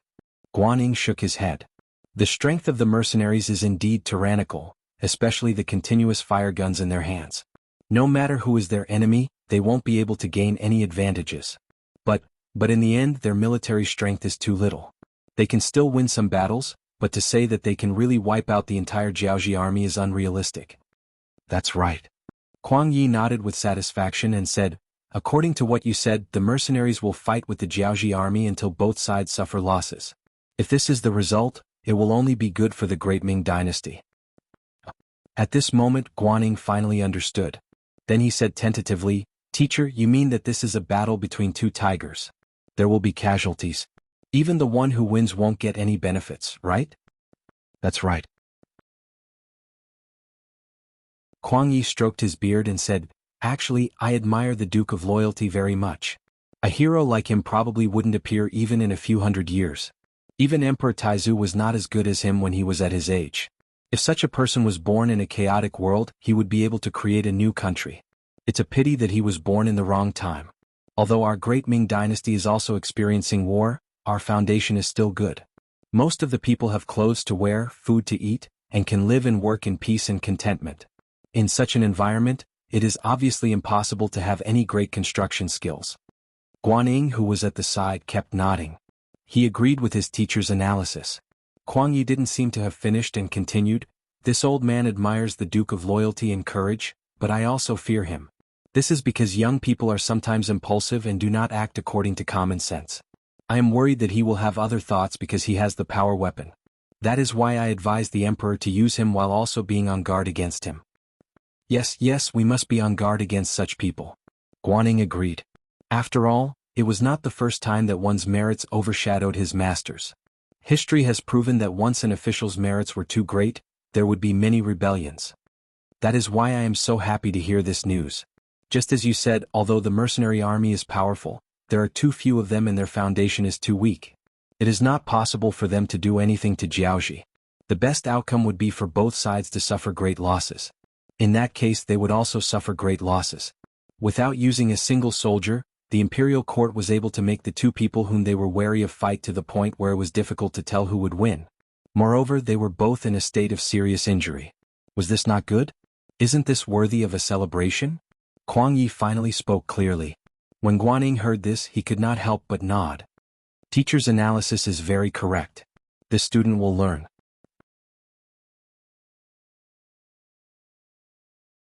Chapter 497. Haha, Guanyin, you are actually very smart. Do your job well. Teacher is getting old and will retire one day. When that time comes, the Ministry of War will be under your control. Kuang Yi was so happy that he couldn't help but say what was on his mind. Guanyin, who was still listening to his teacher's teachings, became excited when he heard this. This was the first time his teacher talked to him about his future. In the past, he thought that Kuang Yi only cared about serving the country and didn't think about personal matters. Now, it seemed that it wasn't that he didn't think about it, but that he didn't want to express it. Kuang Yi was almost 70 years old. How many more years would he be in charge of the Ministry of War? When he retires, he would arrange for his trusted aides to take over. This was human nature. At that time, it would be time for him to rise to the next level. Thank you, teacher. Guanyin stood up and bowed in gratitude. Ha ha ha. Kuang Yi's laughter sounded again. It seemed that from this moment onwards, the southern Ming Empire had regained its former prosperity and power. The news was still being passed around and had not reached Nanjing yet. However, when the news reached there, especially after the emissary of Jiaoji met with Zhu Qizhen, it would definitely make Emperor Yingzong, who had not been doing well recently, happy. However, these people didn't know that their happiness was for nothing. Everything that was impossible in their eyes was possible in Yang Qindong's hands. They had underestimated the Duke of Loyalty. Jiaoji Country, Beatty City. 9 days had passed since Hong Jin and Ruan Chunqing agreed on the agreement. In these 9 days, more than 20,000 Han people had arrived at Beatty City. Among them, there were hundreds of Jiaoji spies who were hiding among them. They were dressed like the Han people. In addition, they had lived together for many years, so it was easy to disguise themselves. According to Ruan Chunqing, there were at least 10,000 Han people rushing here. There were also many cities that were still mobilizing because they were too far away. All in all, Ruan Chunqing was very proactive in this matter. His actions seemed to be very fast. However, Jianghu wasn't a small country. It was impossible to complete this matter in 10 days. This way it would be able to stall for time. Yang Qindong had long seen through Huan Chuanqing's thoughts. He didn't point it out because he also needed time to prepare for the battle. With the Han people entering the city, it would be easier for them to conceal their military objectives. As for whether or not there were spies from the Jianghu nation among the 20,000 Han people who had already entered the city, Yang Qindong did not care. After all, these people were going to be sent to Ryukyu Island. At that time, no matter who you are, after studying and living there, you will become a resident of Crimson City. On the surface, Yu Qian was in charge of the management of Crimson City. However, he was more in charge of managing the people's livelihood and the development of various factories. In fact, he was still implementing military control among the people. If one had to describe it, it was a bit like when China was established in the 60s. Every outsider who entered would be strictly checked. Even if you were a Han person, you would be disrupted after entering the city. Yang Qindong was playing this game. Under such a policy, Lung Feng, the auxiliary soldiers, the militia, and even the children's regiment as well as the residence committee, if anyone tried to do anything they would be caught and dealt with. Even wearing a big hat on the streets was a common thing. It wasn't worth making a fuss about. Under such an atmosphere, no matter where these 20,000 Han people came from, they would only be on the same side when they arrived at Ryukyu Island. In fact, the moment these 20,000 people entered Beatty City, they were under military control.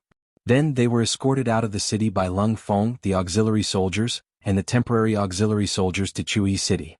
At the seaside not far from Chui City, the Yangtze Navy ship was already waiting there. On the ship, not only were there large amounts of firearms and ammunition produced by Crimson City's arsenal, there were also 50,000 Han people. These 50,000 Han Chinese were all young and active members who had performed outstandingly on Ryukyu Island. They were selected by various units and departments. They would become the backbone of the Jianghu country in the future. They would lead the people here to build a new Crimson City. Of course, this so-called building was not really building a modern city.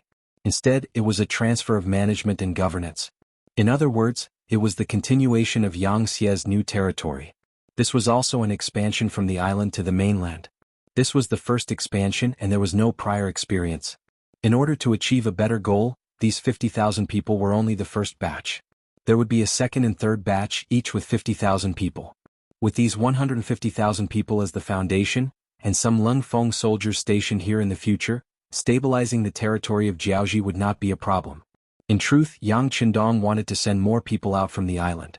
However, these 150,000 youths were already enough to cause Crimson City to suffer. After all, what Ryukyu Island lacked the most was manpower. Being able to squeeze out these 150,000 people was because Yang Qindong had given a strict order, and his subordinates had no choice but to obey.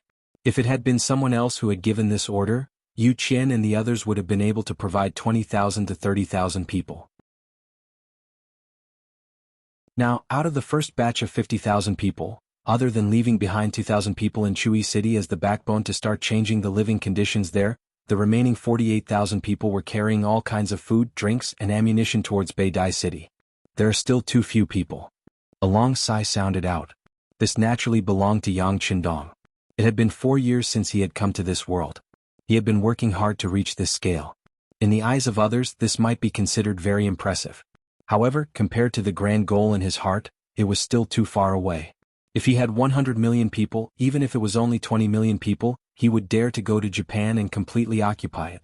He would even dare to go to the southwest and southeast of the Great Ming dynasty. Unfortunately, there were less than 1 million people in Crimson City. Most of them were from conquering the first Shang dynasty. Otherwise, the 150,000 people in front of him would be enough to make him worry. With a sigh, he thought that he still needed to encourage the people of Crimson City to have more children. Although he had done a series of encouraging measures before, many factories and land needed manpower. Some of the local women had no choice but to participate in farming. However, now that the people of Jianghu were continuously sent to Ryukyu Island, those women could be idle. With them around, as long as the incentives were right, there was no need to worry about a large increase in the population.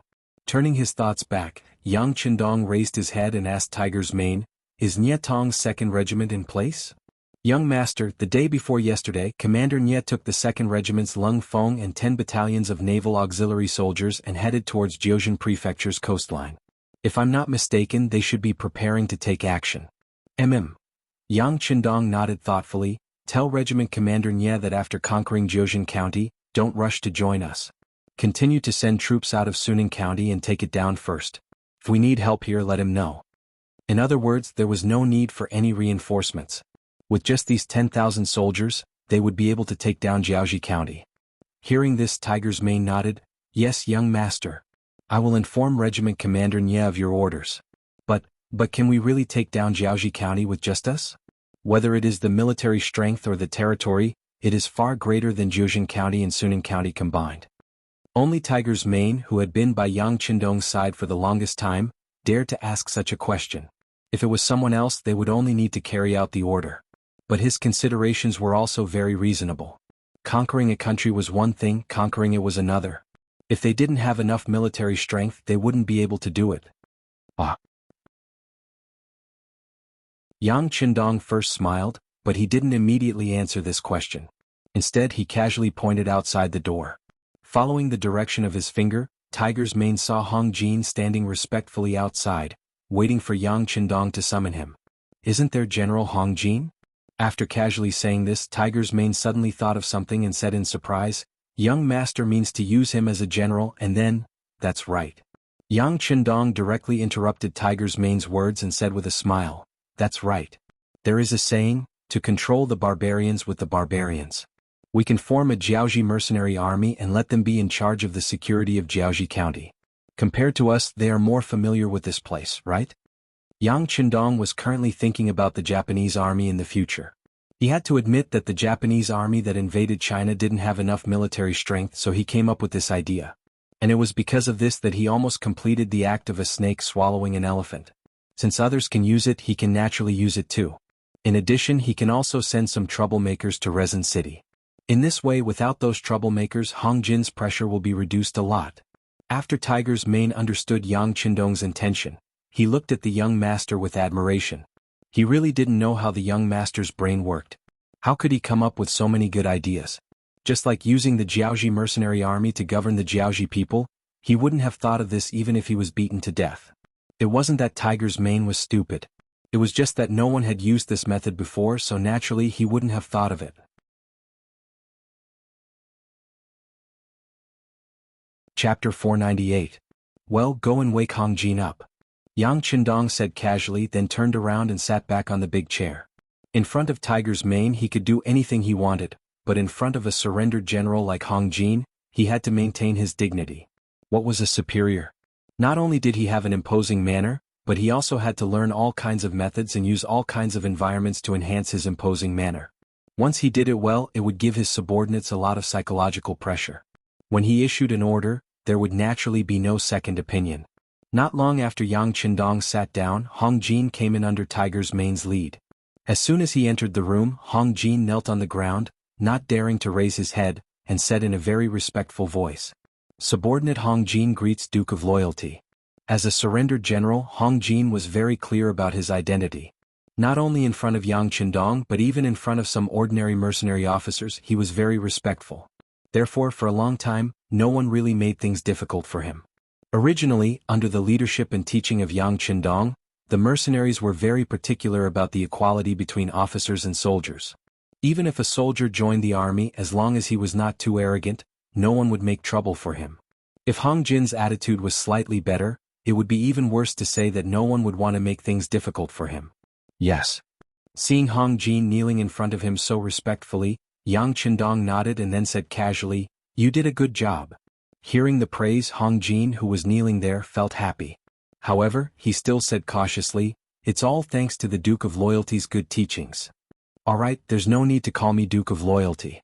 You're my man, so just call me Sixth Young Master from now on. Yang Qindong slowly straightened his body as he spoke. The change in address meant that he had been initially accepted by Yang Qindong. Hong Jin, who was overjoyed, quickly kowtowed to the ground and said, Yes, Sixth Young Master. Yang Qindong could understand the slight tremor in Hong Jin's voice. After all, even though the Hong family had some power, it was still far from the Yuan, Qin, Li, Fan, Huang and Pan families. It could be said that at this moment Hong Jin really wanted to be understood and recognized. Yang Qindong, who fully understood this, wanted to give Hong Jin a chance to stand out. Hong Jin, have you ever thought of putting down the things you're doing and doing something else? The work at hand was to settle the Han people who came from all parts of Jianghu. Even though this job didn't seem like much, most of the Han Chinese who came here were in a daze. Many of them didn't even know why they were here. They were all forced to come here by the Jianghu army. These people didn't have any feelings of gratitude or excitement.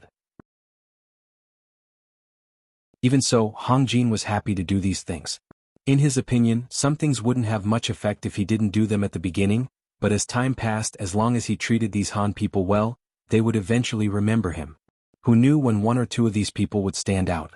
At that time, if they were willing to take care of him, that would be the greatest reward. It was precisely because he had such an idea in his heart that when he suddenly heard Yang Qindong say that he was not allowed to take care of this matter, panic appeared on his face. He didn't know if he did something wrong, or if he did something that Yang Qindong wasn't satisfied with. Therefore, his first reaction was to kowtow to the ground again. Then he continued to explain, "Sixth young master, this lowly one does things in a rough manner. If there is anything that is not to your liking, please forgive this lowly one. This lowly one knows his mistakes and will definitely correct them." Mistake? What mistake did you make? Even with Yang Qindong's intelligence, he didn't know what to do with Hong Jin's actions. Hearing that there was no blame in Yang Qindong's words, Hong Jin slowly raised his head with a puzzled look. Just as Hong Jin raised his head, Yang Qindong's voice sounded, "This young master wants to give you a chance to stand out, a chance to bring glory to your Hong clan. How about this? You form an army and you will be the general. The number of people should be around 30,000. Other than the advanced firearms, this young master will provide you with any other weapons. How about it?" Before Yang Qindong could finish his words, there was a heavy thud on the ground. Looking carefully, it was the sound of Hong Jin kneeling and kowtowing. It was just a few kowtows, and there was already blood flowing out from his forehead. "Sixth young master. Thank you. Thank you. I won't say anything else. I will remember your kindness. In the future, if you tell me to go east, I will definitely not go west. The Hong clan will also follow the sixth young master's lead for the rest of my life." It was no wonder that Hong Jin was so emotional.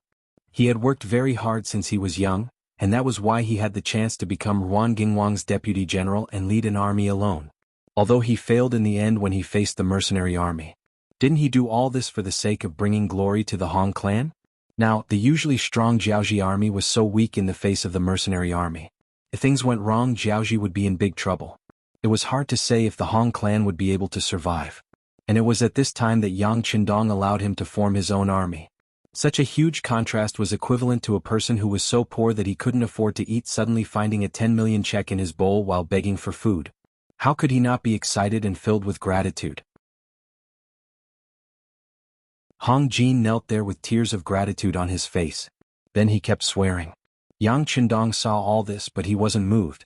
He didn't really want to pity anyone. Because when he thought about how the Han clan would have to be slaves for a few hundred years if it wasn't for his appearance, he was furious. Back then, did anyone pity the Han clan? Of course the answer was no. In this world, it was sad to rely on other people's pity to survive. The most important thing was to have your own strength. As long as he had enough strength, he would be able to gain the recognition and respect of others. Everything else was just fleeting clouds. As for what Hong Jin said, it might be true now. But when he really obtained a high position, when the mercenary army's strength couldn't affect him, who knew what he would do? Instead of placing his hopes on others, it was better to set strict rules from the start. This way he wouldn't have to worry about other people causing trouble. Alright, stop kowtowing. Your body is your own. This young master still needs you. If you get injured because of this and can't lead the army, then I'll have to consider changing you. As Yang Qindong said this, Hong Jin knelt there obediently.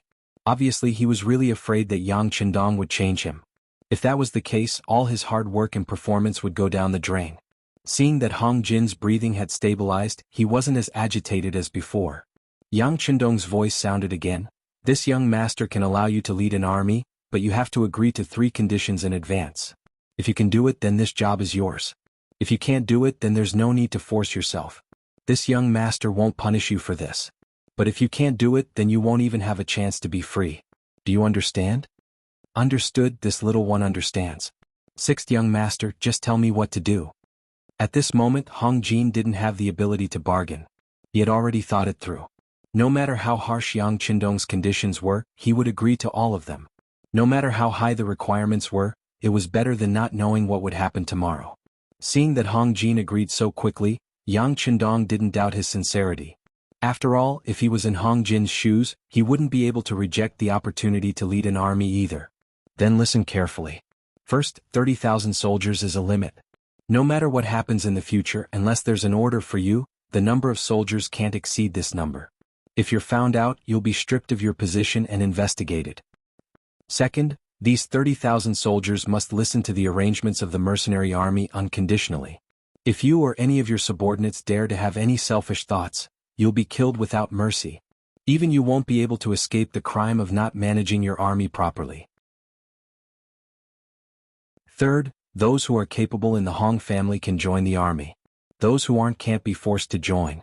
As for the other Hong family members who aren't young, or the elderly, children and women, this young master will arrange for them to live in another place.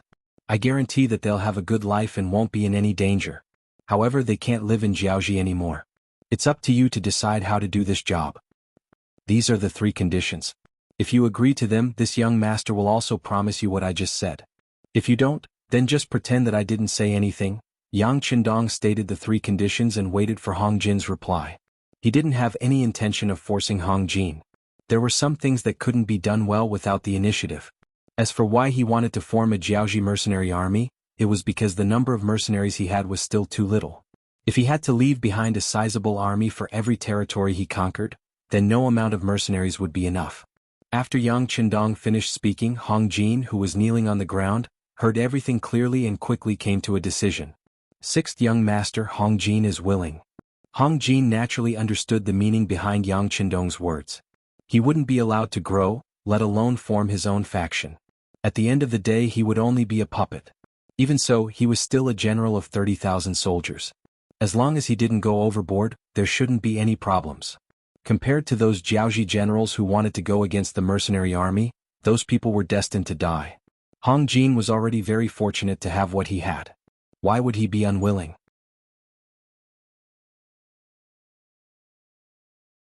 Chapter 499. What's more, Yang Qindong had also said that as long as the Hong family members were capable, they could also be brought into the army. As long as the descendants of the Hong family worked hard and were nurtured well, this 30,000-strong army would be equivalent to the Hong family's own army. Other than a powerful mercenary group, no one else would be able to suppress him. This could also be considered as bringing glory to the Hong family. Hong Jin agreed. This was within Yang Qindong's expectations. Alright, since that's the case, Tiger's Mane will tell you what to do. From now on you can put down whatever you're doing.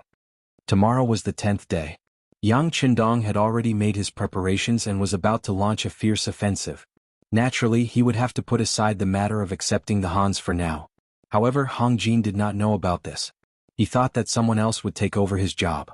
Now that he was focused on becoming a general, he kowtowed and expressed his gratitude before leaving with Tiger's Mane.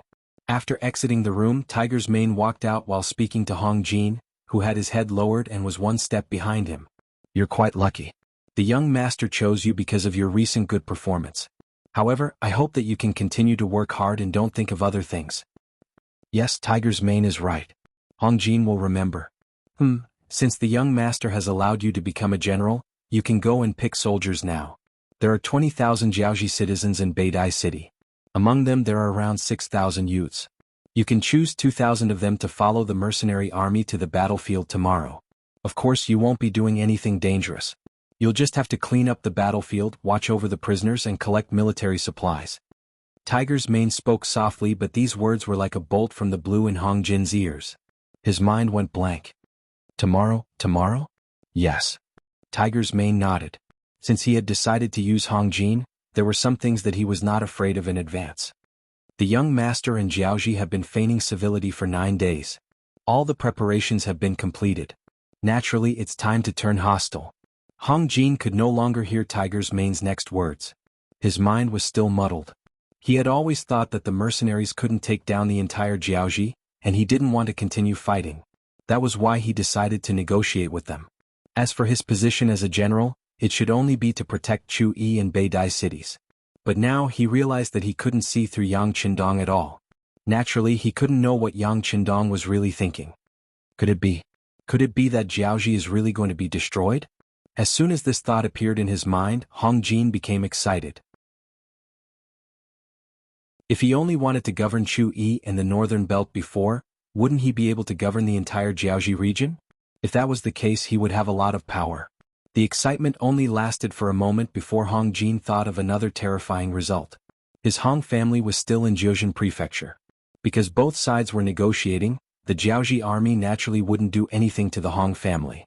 But once the war started, how could he guarantee his family's safety? Tiger's mane, my Hong family, who Meng already knew what Hong Jin wanted to say, so he directly interrupted him and said, "Your Hong family doesn't need to worry. At this moment, the Jiuzhen county should have already been captured by the mercenary navy. Your Hong family will be safe." Jiuzhen Prefecture. It faced the sea from east to west, connected to Jiaoji Prefecture in the north, and connected to Renan Prefecture in the south. It was an important transportation link in Jiaoji. Previously, Crown Prince Li Yuanlong stayed here to stabilize the situation in Jiaoji. But because Hanoi City was in danger, the old King Lily didn't care. The Crown Prince had no choice but to leave for the capital to find a solution. After the Crown Prince left, the normally tense Jiaoji officials were relieved that there was no longer a curse on their heads. Although the mercenaries had appeared in Chui City and Beidai City, they were still some distance away from them. Not to mention they had already received orders to send all the Han people out to negotiate with the mercenaries. Since it was a peace negotiation, there was no need to worry about the safety here. Coincidentally, it was drizzling today, so the generals and soldiers guarding the coastline went into their rooms to slack off. Mei Island. It was near Wuxia City, the source of the eastern coastline of Jiaoji. Usually, there were hundreds of Jiaoji soldiers stationed here. Once they discovered any enemy, they would immediately light the beacon on the island to provide information to the city less than 100 miles away. It was drizzling today. It had been raining since morning, and there was even a moderate drizzle in the afternoon. Under such terrible weather, the visibility on the sea was not high. The Jiaoji soldiers in charge of the lookout could only see about 20 meters ahead of them. Beyond that, all they could see was a vast expanse of whiteness. With their vision obstructed and the fact that there had been no enemy here for many years, the soldiers let down their guard. Under the drizzle, other than the two lookout posts on the north and south, the rest of the soldiers had gone to rest in the barracks. In this environment where not even a single bird could be seen, a small boat slowly approached Miao Island. When it was about 100 meters away from the island, it suddenly stopped. Rain and fog were everywhere, forming a very good protection, making it difficult for people to spot it. As soon as the boat came to a stop, 8 men in black tights appeared on the boat and disappeared in a flash. After a few soft splashes, the 8 men dived into the water and headed straight for Miao Island, which was 100 meters away. Just like the Wolf Fang Special Forces on land, they were like a sharp knife that could be stabbed into the enemy's chest at any time. In the Navy, Division Commander Gao Xiong had invested a lot of energy and resources to form an elite team that struck fear in the hearts of the enemy. They were the Marine Corps. Since its establishment, the Marine Corps had completed no less than 20 missions. Many ships traveling in this sea area wanted to quietly pass by without paying the protection fee, but in the end, the ships sank to the bottom of the sea, which was partly due to their efforts. This time, in order to complete the mission taught by the 6th Young Master, Commander Nye Tong had transferred a platoon of Marine Corps from Division Commander Gao Xiong. The 8 men just now were just the first batch of soldiers to enter the sea. With the first batch, there would naturally be a second batch. In the blink of an eye, another 8 men had disappeared into the sea. After a few more batches, a platoon of 30 soldiers had entered the sea. About half an hour after these people entered the sea, many large warships appeared behind the small boat. It was as if they had descended from the sky. They first appeared in the white fog, then slowly approached Miao Island. The soldiers on Mei Island were completely unaware of this. They did not know that their fate had already been decided at this moment. They also did not know that at the edge of the island, 30 mercenaries armed with Type 95 mercenaries had already landed on the shore and were slowly approaching them. They had already practiced infiltration and landing on the island countless times. It was just a group of 100 unprepared enemies. These elite soldiers did not even consider them a threat. If not for the fact that they were afraid of alerting the enemy and causing them to ignite the fire beacon, which would hinder their next attack on the beach, they would not have needed to infiltrate like this and would have directly attacked. Even though they were very confident in their own combat strength, when they reached the island from the sea, the 30 elite soldiers did not immediately make their move. Instead, they carefully observed the terrain. Discovering that it was the same as what they had predicted, Other than the two Jiaoji soldiers on the lookout posts, there were no other enemies. As the platoon leader of the Marine Corps, Feng Liao raised his right hand and made a gesture. Following that, the 10 soldiers advanced forward like foxes. This squad of soldiers was not only responsible for dealing with the enemies on the lookout posts, they were also responsible for protecting the beacon towers that could be ignited at any time. As for Feng Liao, he led the remaining 2 squads of soldiers towards the only military camp on the island, which was a row of stone bungalows. Without any warning, the silencer on the 95 gun fired a bullet. The 2 Jiaoji soldiers who were still dozing off saw the King of Hell. Following the elimination of the outer sentries, Feng Liao and the rest began to increase their speed. However, their worries were unfounded. Even when they rushed to the entrance of the bungalow, they were still not discovered, and not a single person walked out of the bungalow. Prepare the smoke grenades. Feng Liao raised his right hand and ordered while holding his gun. Ever since the smoke grenades were taken out by Yang Qindong from the warehouse, they had been the research object of the Crimson City's arsenal. Finally, they had successfully replicated it a while ago. However, because too many things were involved, they were still unable to mass-produce them. However, an elite force like the Marine Corps was naturally equipped with them. Break the door and throw the grenades. With a very straightforward battle order, a Marine raised his right leg and fiercely kicked towards the camp gate. Clang. The moment the door was opened, 2 smoke grenades were successfully thrown in. Then the door was closed. 2 platoons of Marines stared at the door, 21 muzzles were aimed at it to prevent any accidents from happening. Cough, cough, cough. In less than 2 breaths of time, loud coughing sounds echoed throughout the camp.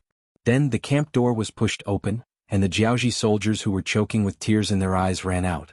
The first Jiaoji soldier who ran out did not even have time to see what was going on outside when he felt his body become light and was sent flying. Before he could regain his composure and see what was going on around him, a cold muzzle was pointed at his head.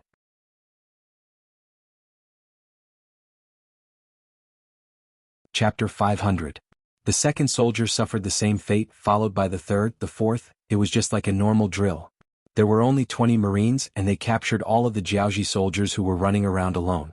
From the moment they broke through the door to the end, it took less than 15 minutes, and the overall situation was decided. Maple Piaron led 2 of his team members into the barracks, but there was only a mess here. When there was not a single person in sight, the battle was declared to have ended. The swift action plan and lightning-fast surprise attack gave people the feeling that they were using a sledgehammer to kill a chicken. Even though Maple Piaron and the other soldiers had complete control of May Island, they did not show any excitement on their faces. Perhaps to them, the mission was too easy to complete, and there was no longer any sense of challenge, let alone excitement. The warship behind them sailed past May Island.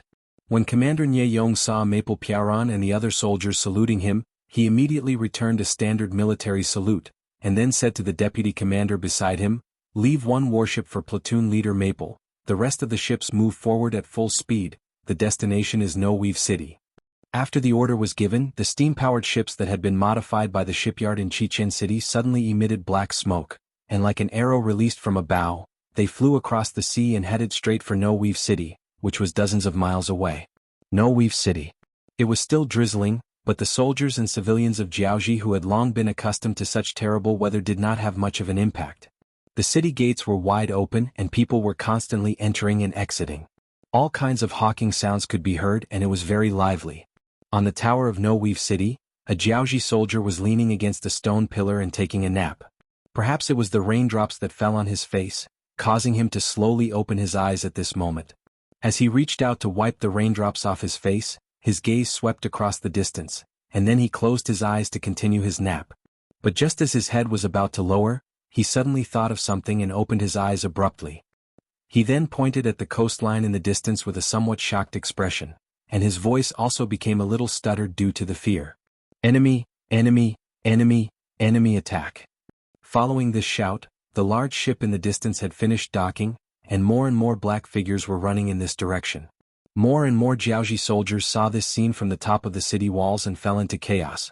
Caught off guard by the sudden appearance of the enemy along the coastline and without receiving any signal from Mi Island, the Jiaoji soldiers were completely unprepared. They didn't even have the time to close the city gates. All they could do was watch helplessly as the mercenaries in white sailor uniforms approached and entered the city. No Weave City is finished. Southern Ming Dynasty's capital, Nanjing House. The travel-worn Jiaoji diplomatic group entered the city. When the news reached the ears of Zhu Qizhen, who was having a meal with Empress Qian in the palace, a smile finally appeared on his face. Long before the Jiaoji diplomatic mission entered the southern border, the embroidered uniform guard in charge of gathering information had already found out about their objective. The Duke of Zhongdang had unexpectedly led his troops through the Langsun region. Following that, he took down Tsui and Beidai, catching the Jiaoji army by surprise. When the news spread, even Zhu Qizhen was shocked. He knew how powerful Yang Chendong was, and he had a clear understanding and evaluation of the military strength of the mercenaries. However, he still didn't expect them to be so powerful and so fast. They actually managed to kill their way into the inner region of Jiaoji. It took him a long time to calm down from the shock. Zhu Qizhen was overjoyed as he knew his chance had come.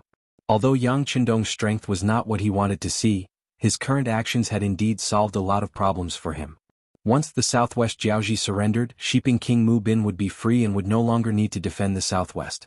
When that time comes, he would be able to send out his troops to attack the Ming king. If that was the case, then he had seen hope in reclaiming the lost land in the southwest. The excited Zhu Qizhen suppressed the urge to order Mu Bin to send out his troops. He decided to see what the Jiaoji envoy group had to say first. Since they were here to admit defeat, he was not going to let them off the hook this time. He was going to squeeze them dry. He wouldn't forget that if the Jiaoji army hadn't helped the Ming king, how could the other party have become so powerful? He also wouldn't forget that old man Li Li still wanted to marry his third princess. "What's wrong, Your Majesty? You seem to be very happy." Empress Qian noticed that Zhu Qizhen became much more excited after Cao Jixiang came over and told him about the Jiaoji diplomatic mission. As the empress, she was naturally happy for the emperor. "Haha, Empress, we can finally hold our heads high this time. Just watch. It won't be long before the matter of the southwest is resolved. Once that matter is resolved, we will work hard to govern. There will come a day when we return to the capital of the north. There can only be one great Ming and there must be one." Seeing the emperor in such high spirits, Empress Qian was naturally overjoyed. She even ate an extra bowl of rice due to her poor appetite. The Jiaoji diplomatic mission entered the capital. As soon as they entered the relay station, they sent a letter to the Bureau of Rights, requesting an audience with Lu De, the Minister of Rights and the Emperor of the Southern Ming Dynasty. Zhu Qizhen had already issued a decree, so how could Lu De allow the other party to meet the emperor so easily? Even he didn't plan on meeting the other party immediately. Instead, he sent a right assistant minister to probe the other party's bottom line. In Nanjing, the Jiaoji diplomatic mission and the Southern Ming Bureau of Rights were still probing each other. Within Jiaoji, scouts were galloping on horseback. They were all soldiers sent by the various cities of Jiuzhen County to ask for reinforcements. In the face of Nie Tong's Langfengai army and 2 naval auxiliary divisions, they had captured one city after another. In just the first day, Wuxia and Shupu cities had fallen. If there were no accidents, tomorrow at this time the city walls would not be high, and the defenders would only have 2,000 soldiers, so Jufeng City would also be breached. Such speed made the generals of the various cities of Jiuzhen County tremble in fear. They could only send people out to Haniai City to ask for reinforcements. However, even the generals who sent people out knew that distant water couldn't quench their immediate thirst. Before reinforcements arrived, they would lose their cities and their positions. This time, even if they lost, they couldn't understand why. Didn't they say they were going to negotiate? Moreover, the negotiations were going smoothly.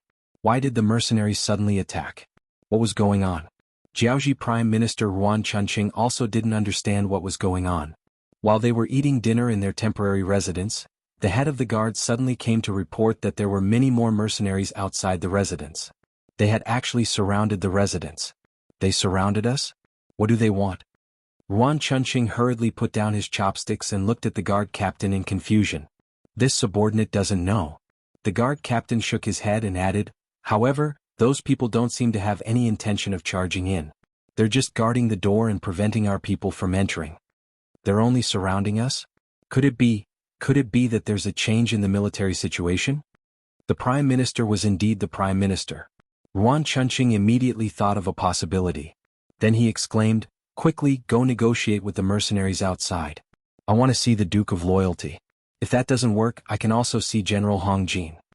The sudden change made Ruan Chunqing's expression change greatly, although he still didn't know what had happened outside. Although he didn't know what was going on outside, Just the fact that the residence was surrounded was enough for him to think of the worst. "Sir, this subordinate has tried, but the other party didn't pay attention to me." The guard captain first raised his head and looked at Yang Qindong with a very difficult expression. Then he lowered his head again. Plop.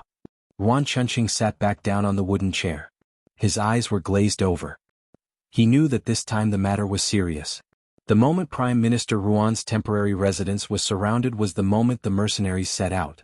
50,000 young Han people from Jianghu had already entered Beidai City. Along with them were 5,000 Type 81 rifles made in Chichen City's arsenal, as well as 20 individual rocket launchers and some corresponding firearms and ammunition. This was all that the munitions factory had in stock at the moment. Although Gao Xiong had dominated the seas with the navy and obtained a lot of copper and iron, the actual production was still very low. It was different from the production lines of factories in the future. Many things still needed to be completed by manpower. This made it so that during normal times, the things produced could still be used by the army. However, once there was a war, the production and consumption could not be proportional. For this matter, Yang Qindong had ordered the arsenal to continue expanding. His footsteps of conquering the world did not want to stop because of firearms and ammunition. However, some things could not be eaten in one bite. It needed to be digested and absorbed slowly. The manufacturing of weapons was based on this principle. The 5,000 Type 81 rifles sent from the rear were only for Lung Feng and the auxiliary soldiers to use. After all, if a gun fired too many bullets, there would be problems with the rifling. Problems such as the accuracy of the gun and the jamming of bullets would follow one after another. It was necessary to have a replacement port. The lack of firearms was also the reason why Yang Qindong allowed Hong Jin to form his own mercenary army. Firstly, there would be someone to manage Jianghu in the future. Secondly, to prevent firearms from being wasted for no reason, there would be a need for some cold weapons battles. This was the time when Hong Jin and the rest could be used.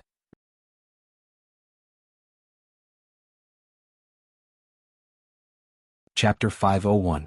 However, in order to prevent a situation like this from happening in the future, they were only allowed to have 30,000 soldiers. This was a form of self-protection. With weapons and sufficient manpower, Yang Qindong did not want to wait any longer. He wanted to take down Jianghu first. This was the first step towards achieving his life goal. If he could not even conquer a small country like Jianghu, how could he conquer the entire world? Only one auxiliary battalion and one temporary auxiliary battalion were left in Beidai City. Not counting the companies directly under the regiment, there were a total of 20 fully staffed battalions. They set off from Beidai City towards Hanoi City. The person in charge of the vanguard was the commander of the 3rd Battalion, Kong Chuanshin. The commander of the 1st Battalion, Wu Sheng, was still fighting the black soldiers of the Jiaozhi Qin Heijin tribe in the Langsun region. The commander of the 2nd Battalion, Qin Bo, had led his men to take down Beidai City previously. This time, it was finally Kong Chuanshin's 3rd Battalion's turn to make a name for themselves. 9 days ago, Battalion Commander Kong received the news. He gathered 4 of his elite company commanders and trained them according to the situation in Hanoi. Now that the army was finally ready to depart, the 3rd Battalion and 2 auxiliary battalions of the 2nd Regiment of the Cold Front set off 2 hours ahead of the main force. The moment they left Beidai City, Commander Kong Chuanshin gave the order for the troops to set off at full speed. He only gave everyone 20 hours to cover the distance of nearly 200 miles. This was a forced march. The troops had to reach Hanoi City before daybreak and rest for at least 4 hours before starting the siege. Once the order was given, it had to be carried out. The requirement to cover 200 li in 20 hours did not tire the soldiers out. On the contrary, they were all excited. Even the 4 auxiliary battalions at the back of the troops had high morale. After witnessing the power of the continuous fire guns, there was not a single soldier who did not want to own a gun of their own. Thus, becoming an auxiliary battalion became the hope of many. They did not have the chance in the past. Now that the opportunity was right in front of them, everyone was fighting to be the first. It was precisely because of their strong morale that the 7 battalions of mercenaries marched at a speed that somewhat exceeded the expectations of Battalion Commander Kong Chuanshin. They actually ran all the way to Hanoi City. Based on this speed, it was likely that they would arrive 2 hours earlier than the original plan. This would give everyone more time to rest under the city, and they would have more confidence in taking down Hanoi City in one battle. Hanoi City. Under King Li Li's complete control, everything here was managed by the Crown Prince Li Yuanlong. When they arrived at Hanoi from Jiuzhen Prefecture, Li Yuanlong was a little worried. From time to time, there would be mercenaries patrolling the waters around the Jiuzhen prefecture, so he knew better than anyone else what kind of opponent he was facing. With the current strength of the Jiaoji kingdom, they had no chance of winning against the cannons and guns.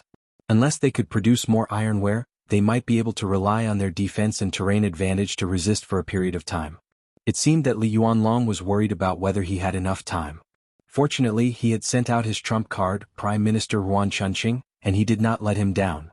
As soon as he entered Beidai City, he stabilized the momentum of the mercenaries. With sufficient time and the diplomatic mission sent to the capital of the southern Ming dynasty, Nanjing, once the southern Ming emperor issued an imperial edict, the loyal duke of the great Ming dynasty would have no choice but to give up. The hope of the Jiaoji kingdom would reappear. It seemed that the situation was developing in his favor. Li Yuanlong's complexion had also improved a lot over the past few days. In addition, he did not place his hopes on anyone else. The blacksmiths in the army were working day and night to produce iron shields. Even some of the private blacksmiths in the city were temporarily recruited to help with the production of iron carriages. They had already produced 10 iron carriages that could accommodate 200 people, as well as 2,000 iron shields. With this, he could finally breathe a sigh of relief. After all, Jiaoji had been established for more than 20 years, so it still had some war reserves. Otherwise, how would it dare to agree to the Ming king's request to stir up trouble in the southern Ming Empire? Just like now, after a few days of adjustment, there were now about 80,000 soldiers in Hanoi City. With the existence of these 80,000 soldiers, Hanoi City gave outsiders the impression that it was impregnable. Nearly 300,000 citizens of Hanoi City walked out of the fog of war, and the businesses on the streets returned to normal. From afar it was a bustling scene. However, all of this changed as the scout in front of them galloped into the city. Report. Crown Prince Li Yuanlong had just finished inspecting the military supplies and returned to his residence. He did not even have the time to sit down and drink a cup of tea before he saw the scout who was drenched in the rain. For some reason, Li Yuanlong's heart skipped a beat when he saw the scout in such a sorry state. He had a bad feeling about this. However, he did not show it. Instead, he tried his best to stabilize his body and mind. Why are you panicking? Reporting to Your Highness the Crown Prince. This morning, the gates of Beidai City suddenly opened wide. Then, thousands of mercenaries came out of the gates and headed straight for Arhanai City. After the anxious scout finished reporting, he couldn't help but gulp a mouthful of saliva. From the moment he received the news until he returned to the city, he did not stop for a moment. As a result, his body was severely dehydrated. However, he did not have the time to drink water. He only wanted to deliver the news as soon as possible so that the crown prince could be prepared. Even though he was mentally prepared, when he heard the scout's report, Li Yuanlong could not help but feel a wave of dizziness. The scout's figure also swayed in front of him. After a few breaths, Li Yuanlong slowly adjusted his breathing. Then he tried his best to use a calm voice to ask, "You said that there were thousands of people coming out of the city. How many are there?" "Around 3,000. The scout thought for a moment before replying cautiously. Anyone who could become a scout was not only agile, but more importantly, had extraordinary eyesight. Otherwise, erroneous military intelligence could lead to extremely serious consequences. Even though he only saw the mercenaries coming out of the city, he was still able to estimate the enemy's actual military strength. When he heard that there were only 3,000 people, Li Yuanlong's originally panicked emotions became much more stable. If it was just these people, it might not mean that the mercenaries were really going to war with the Jiaoji kingdom. Perhaps there were other reasons. After all, no matter how powerful the enemy was, it was too much to expect 3,000 people to take down the capital of Jiaoji, which had 80,000 soldiers and 300,000 citizens. Alright, this crown prince understands. Men, send him away to rest. Li Yuanlong's mind instantly flashed with countless possibilities. When he saw that the scout had left, he said to another guard beside him, "Immediately go and find General Fan and General Ruan."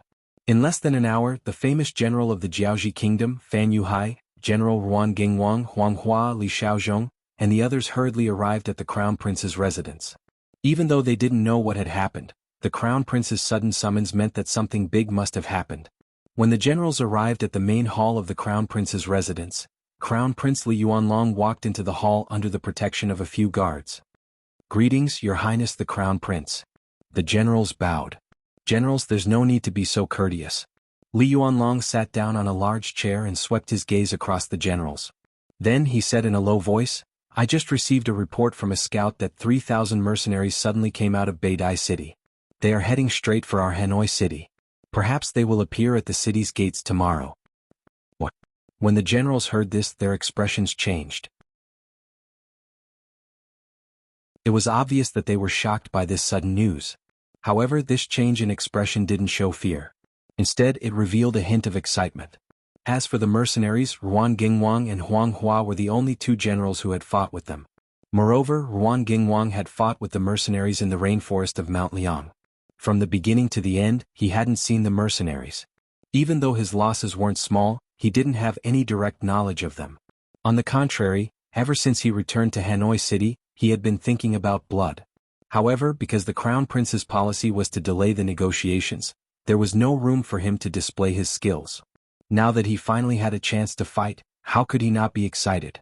Ruan Gingwang wasn't the only one who thought this way. Other than Huang Hua, all the other generals had the same thought. The Crown Prince's words were very clear. This time there were only 3,000 mercenaries. 3,000 people, how big of a storm could they cause? If the other party had only sent 30,000 people, it might be scary. However, with the difference in numbers, how could they show the slightest bit of fear? Crown Prince Li Yuanlong was also paying attention to the reactions of the generals. He was very satisfied with the answer. Other than Huang Hua and Fan Yuhai who were frowning, the other generals had an eager expression. They couldn't wait to lead their troops into battle. Huang Hua's performance was within Li Yuanlong's expectations. This person had once led 5,000 mercenaries to attack Beidai City. The result was a crushing defeat. With such a shadow in his heart, it was normal for him to have no confidence when facing the mercenaries. However, Fan Yuhai was also frowning. What did this mean? At this moment, Li Yuanlong couldn't figure it out.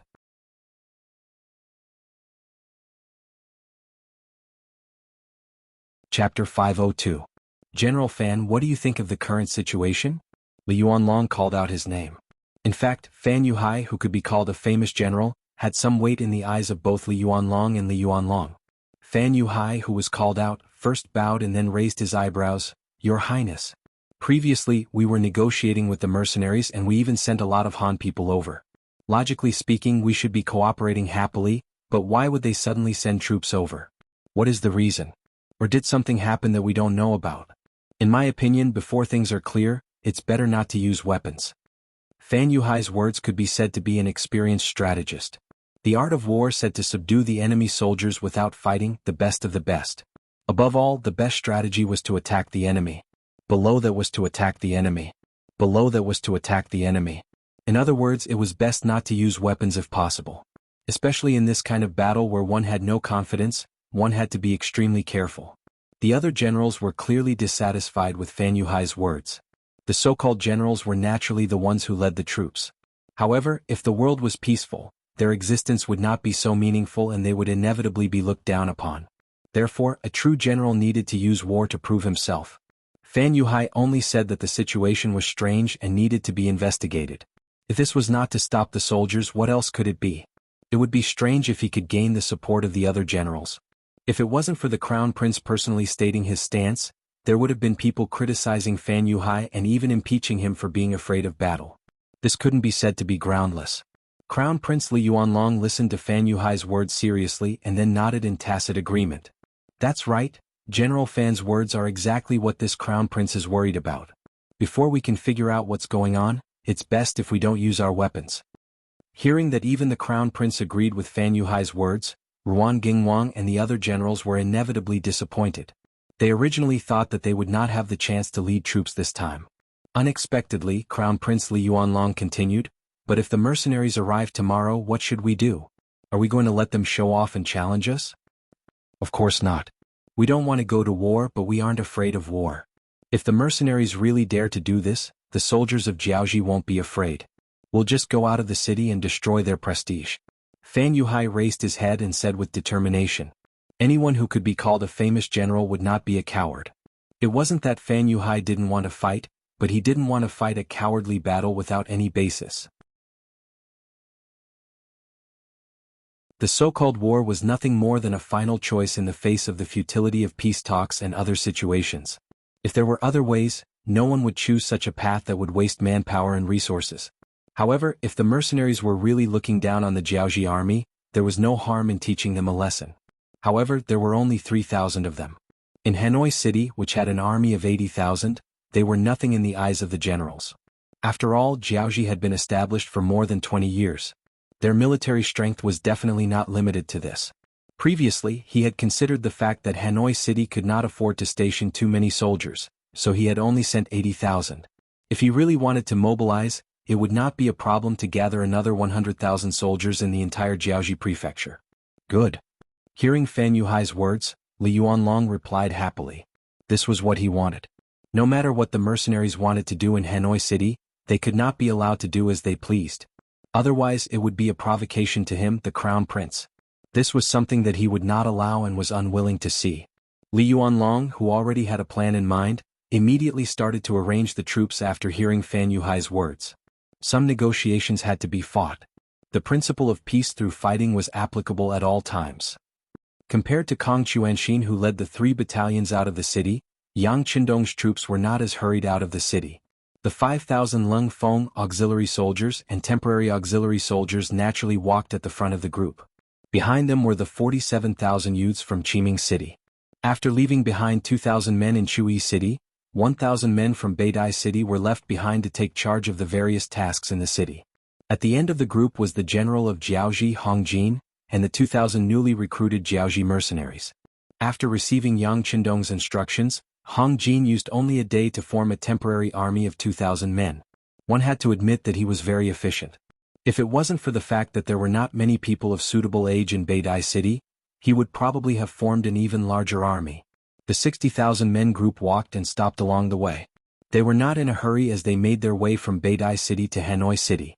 Yang Qindong was in the middle of the group, riding on a strong white horse. In his hand was a handful of bullets that had just been transported. He had a look of deep thought on his face. These bullets were randomly selected by Tiger's Mane from the thousands of boxes of bullets that had been transported over. The moment the bullets were placed in Yang Qindong's hands, his expression became much more serious. Bullets were something that Yang Qindong had dealt with for many years in his previous life. From the moment the new recruits joined the company to the time he retired to the military supply department due to his age, the number of bullets that passed through his hands numbered in the tens of thousands. He did not even need to open his eyes to look at the shape of the bullets. He only needed to touch them to know what kind of gun it was and what caliber it was. It was because he understood it so well that when he received the new bullets from Qiming City's factory, his heart was heavy. Even though Yang Qindong had taken out various books and finished bullets, they were still 500 years ahead of time. The various technologies were completely unable to keep up, causing the current process of manufacturing bullets to rely entirely on manual labor. This also caused the shape of the bullets to be completely different, and many of them were even unqualified. Just like the handful in Yang Qindong's hands, there were only a dozen bullets, and they were divided into several sizes. Among them there were Type 81-7, 62mm bullets and Type 95-5, 88mm bullets. Although these two sizes of bullets looked similar to the bullets used before, in reality, there were some differences in the shape and weight of the bullets. It was these differences that caused Yang Qindong a headache. Firearms were not a joke. Even for a sharpshooter, giving him a new gun would require time to get used to it. This was because even if the guns were mechanized, there would still be differences. Not to mention the bullets for these guns that were all made by hand. 5,000 newly shipped Type 81 rifles, 500 newly shipped Type 95 rifles. Yang Qindong had seen them all, and the differences were not small. Now that the differences in the bullets were so great, it would greatly reduce the accuracy of the bullets.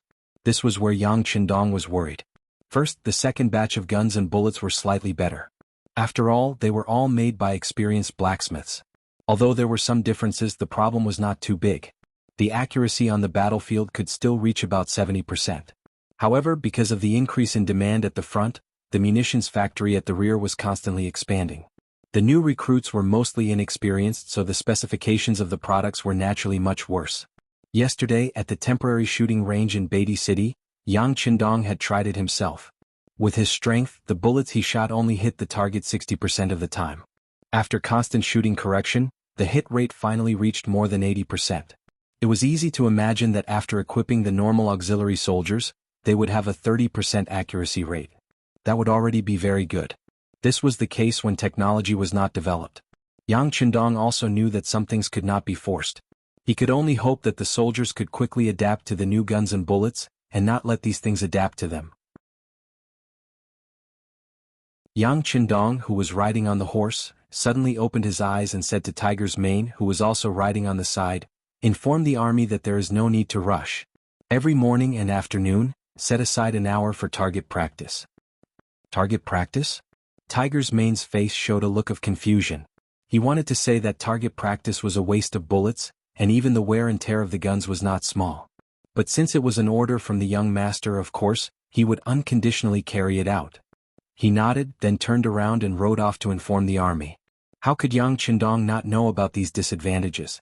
But if the soldiers were not fully adapted to the guns and ammunition, when faced with the charge of the enemy on the battlefield, the guns in their hands would not be accurate. Once the enemy really rushed in front of them, the losses would be huge. No matter what, guns were inanimate objects. Now that they were worn out, they could kill more enemies on the battlefield, increase their accuracy, and reduce the number of casualties. No matter how one looked at it, it was worth it. Through target practice, the soldiers would be more compatible with the unique guns in their hands. This was the only thing Yang Qindong could do for the soldiers. Not long after the order was given, the army stopped, and close to 50,000 Crimson City youths started to cook. Not far away, gunshots could be heard. The target practice had begun.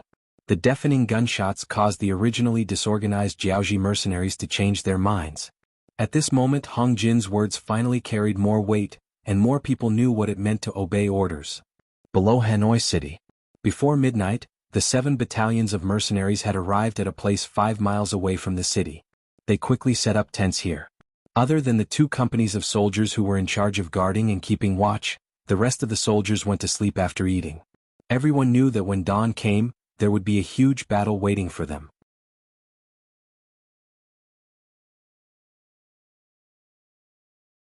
Chapter 503. While the soldiers were resting, Kong Chuanxin, as the battalion commander, did not go to rest. Instead, he called for his 4 company commanders and 6 auxiliary battalion commanders to gather around a bonfire for a meeting. Ever since they left Beidai City, Kong Chuanxin's excitement hadn't stopped. This was the first battle against the capital of the Jianghu nation, Hanoi City. Now that it was handed over to him, it was enough to prove how much the 6th young master valued him. This was also the first time the mercenaries fought against an enemy's capital. It was bound to be recorded in the annals of history. As the commander of this battle, he was bound to be remembered in the history of the mercenaries. However, whether this record was good or bad would depend on tomorrow's performance. He called all the officers over for a discussion. Even though there were 7 battalion commanders including himself, but in reality, there were still some differences in strength. For example, Kong Chuanxin's position as the commander of the Cold Vanguard Battalion had the highest authority. He was equivalent to a battalion commander of the A Battalion, an auxiliary battalion was equivalent to AB Battalion, and a temporary auxiliary battalion was equivalent to AC Battalion. Therefore, right from the start of the meeting, Kong Chuanxin held the initiative. He didn't even bother to ask the other 6 battalion commanders what they thought. Instead, he focused his attention on Tian Su, the company commander of the 3rd Battalion's 1st Company. If the 3rd Battalion of the Cold Vanguard Battalion was the main offensive company, then the commander of the 1st Company under him was the best company of the 3rd Battalion. At the very least, the destructive power and military strength of this company was far greater than that of an auxiliary battalion. Compared to the temporary auxiliary battalion, it was at least 3 to 4 times more powerful. 1st Company Commander, what do you think of being the main offensive force for tomorrow's battle? Kong Chuanxin asked directly without any pleasantries. Thank you for your trust. 1st Company will definitely complete the mission. Tian Su stood up excitedly. His face was flushed with excitement. Naturally, the other 3 company commanders of the 3rd Battalion were dissatisfied. But there was nothing they could do about it. After all, he was the company commander of the 1st Company. In the previous few small-scale competitions held in the barracks, the 1st Company had always been victorious. They were the most outstanding in all aspects, and this was also recognized by everyone. After considering the importance of tomorrow's battle, the 3 company commanders didn't say anything even though they were still a little jealous. It was a good thing to have a certain level of competition. However, if internal strife were to occur because of this, it would ultimately affect the overall combat strength of the entire 3rd Battalion. That would be a big deal. The result was very straightforward. Whoever had internal strife would be fired. Due to this reason, since the establishment of Cold Front, 4 company-level officers had been demoted because of internal strife. They had all been reported to the 6th young master for approval. The 4 company commanders, who originally had a bright future ahead of them, wanted to achieve more achievements, so they started to play tricks in the dark. Later they were discovered by the government and reported to the 6th young master. The 4 of them were immediately removed from their positions and sent to the various factories in Crimson City for observation. If they didn't perform well, they would be sent to farm and there would be no future for them. The 6th young master had said more than once that it was hard to find a 3-legged toad, but there were plenty of 2-legged people. Especially in the Cold Front, there were many heroes and heroines. Even without them, the Cold Front would still continue. If anyone dared to have such thoughts and wanted to challenge his bottom line, then they could try. After the incident with the 4 company commanders, the relationship between the officers had improved a lot. Normal competition still existed, and this was encouraged by the higher-ups. However, there were no longer any cases of people using unscrupulous methods to achieve victory. Perhaps there were still some who had such thoughts, but they definitely wouldn't dare to do it. When Tiansu was called out by Kong Chuanxin, his face was filled with excitement. Kong Chuanxin was also very satisfied with the morale of the other party. He nodded and said, "Good.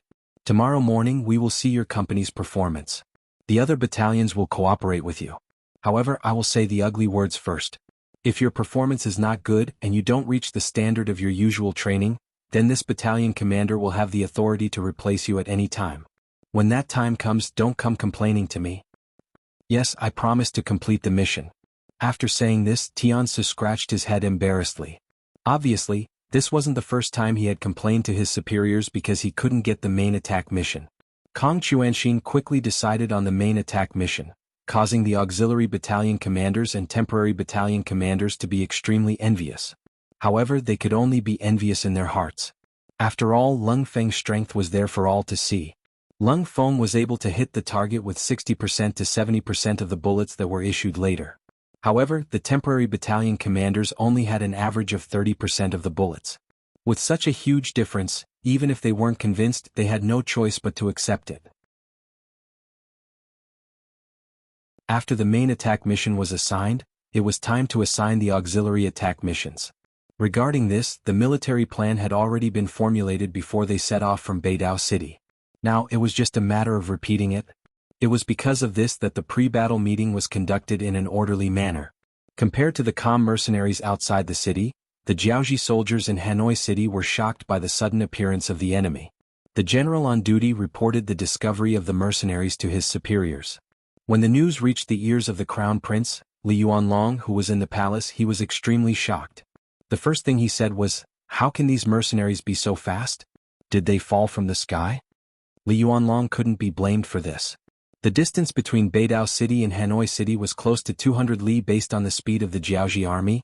It would normally take 3 days if they were fast, 4 to 5 days if they were slow. However, in less than a day the mercenaries had already covered the entire distance. Just this speed alone was enough to make one look at them in a new light. The generals in the city were also summoned to the main hall of the palace. After hearing the news, they were all extremely shocked. Just like the time when Huang Hua led his army to attack Beidao City, he had already tried his best. However, it still took 2.5 days for 5,000 soldiers to reach Beidao City. In comparison, wouldn't his marching speed be no different from a snail's? Fortunately, this topic was quickly forgotten. The first thing everyone did when they gathered was to think about what to do next. The original plan was to leave the city the next day and arrange the troops to prepare for battle. However, from the looks of it now, it wasn't appropriate to do so. Crown Prince Li Yuanlong turned his attention to General Ruan Gingwang. After all, the first battle of the plan was to be completed by this person. Previously, Ruan Gingwang's troops had contributed greatly to the battle with King Min in Nanming Kingdom.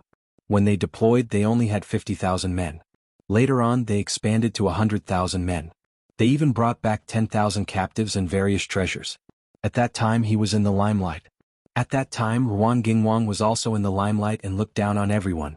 With the appearance of the mercenaries, the situation began to change. As a result, only 15% of his 100,000 men returned to Hanoi City. When they deployed 50,000 men, they only returned 15,000 defeated soldiers. This caused many people to question Ruan Gingwang's ability. Coincidentally, Prime Minister Ruan Chunqing went to Beidao City to negotiate with the Jianghu army. His position became even more precarious. Helplessly, he could only try his best to fight for the role of the vanguard. He hoped that he could redeem himself from the previous defeat and become a pillar among the generals again. Li Yuanlong also gave him a chance to turn over a new leaf.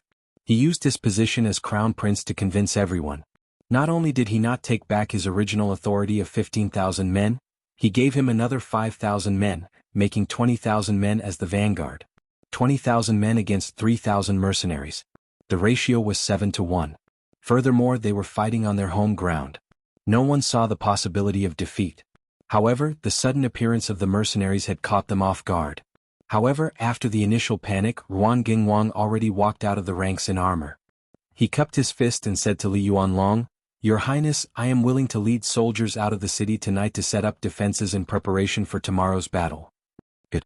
Li Yuanlong was waiting for this sentence. "Thank you for your hard work, General Ruan. In a while, you can go get 1,000 iron shields to prepare for tomorrow's battle. The other generals, do your own work according to what we discussed earlier. When the sky brightens, follow me to the city tower to take a look." "Yes." All the generals bowed and replied in unison. Among them, Ruan Gingwang's face was flushed red. He was faintly excited. Not long after the generals came out of the palace returned to the camp, Ruan Gingwang's troops moved. 20,000 soldiers came out of the east side of the city and began to form a formation 2 miles away from the city. They made a huge commotion. This also attracted the attention of the mercenaries. The 2 company commanders in charge of security had their bayonets loaded with guns. If anything unexpected happened, they would fire their guns. Fortunately, Ruan Gingwang's troops only came out of the city and did not intend to attack immediately. Perhaps he also wanted to take action at dawn. This was an opportunity to perform well in front of the crown prince and the civil and military officials. If they attacked the camp now, even if they won, how many people would be able to see their majestic and heroic appearance? Fortunately, Ruan Gingwang did not send troops out at night. Otherwise, they who were not good at night battles would lose even more miserably. Of course, General Ruan did not understand this point yet. Everything would have to wait until dawn.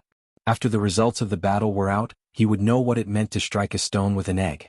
Following this, even though the distance between the 2 armies was less than 3 miles, and the enemy's barracks could be seen from afar, it was still peaceful. When dawn broke the next day, smoke rose from the camp. The cooks started to get busy. A great battle was about to take place in Jianghu.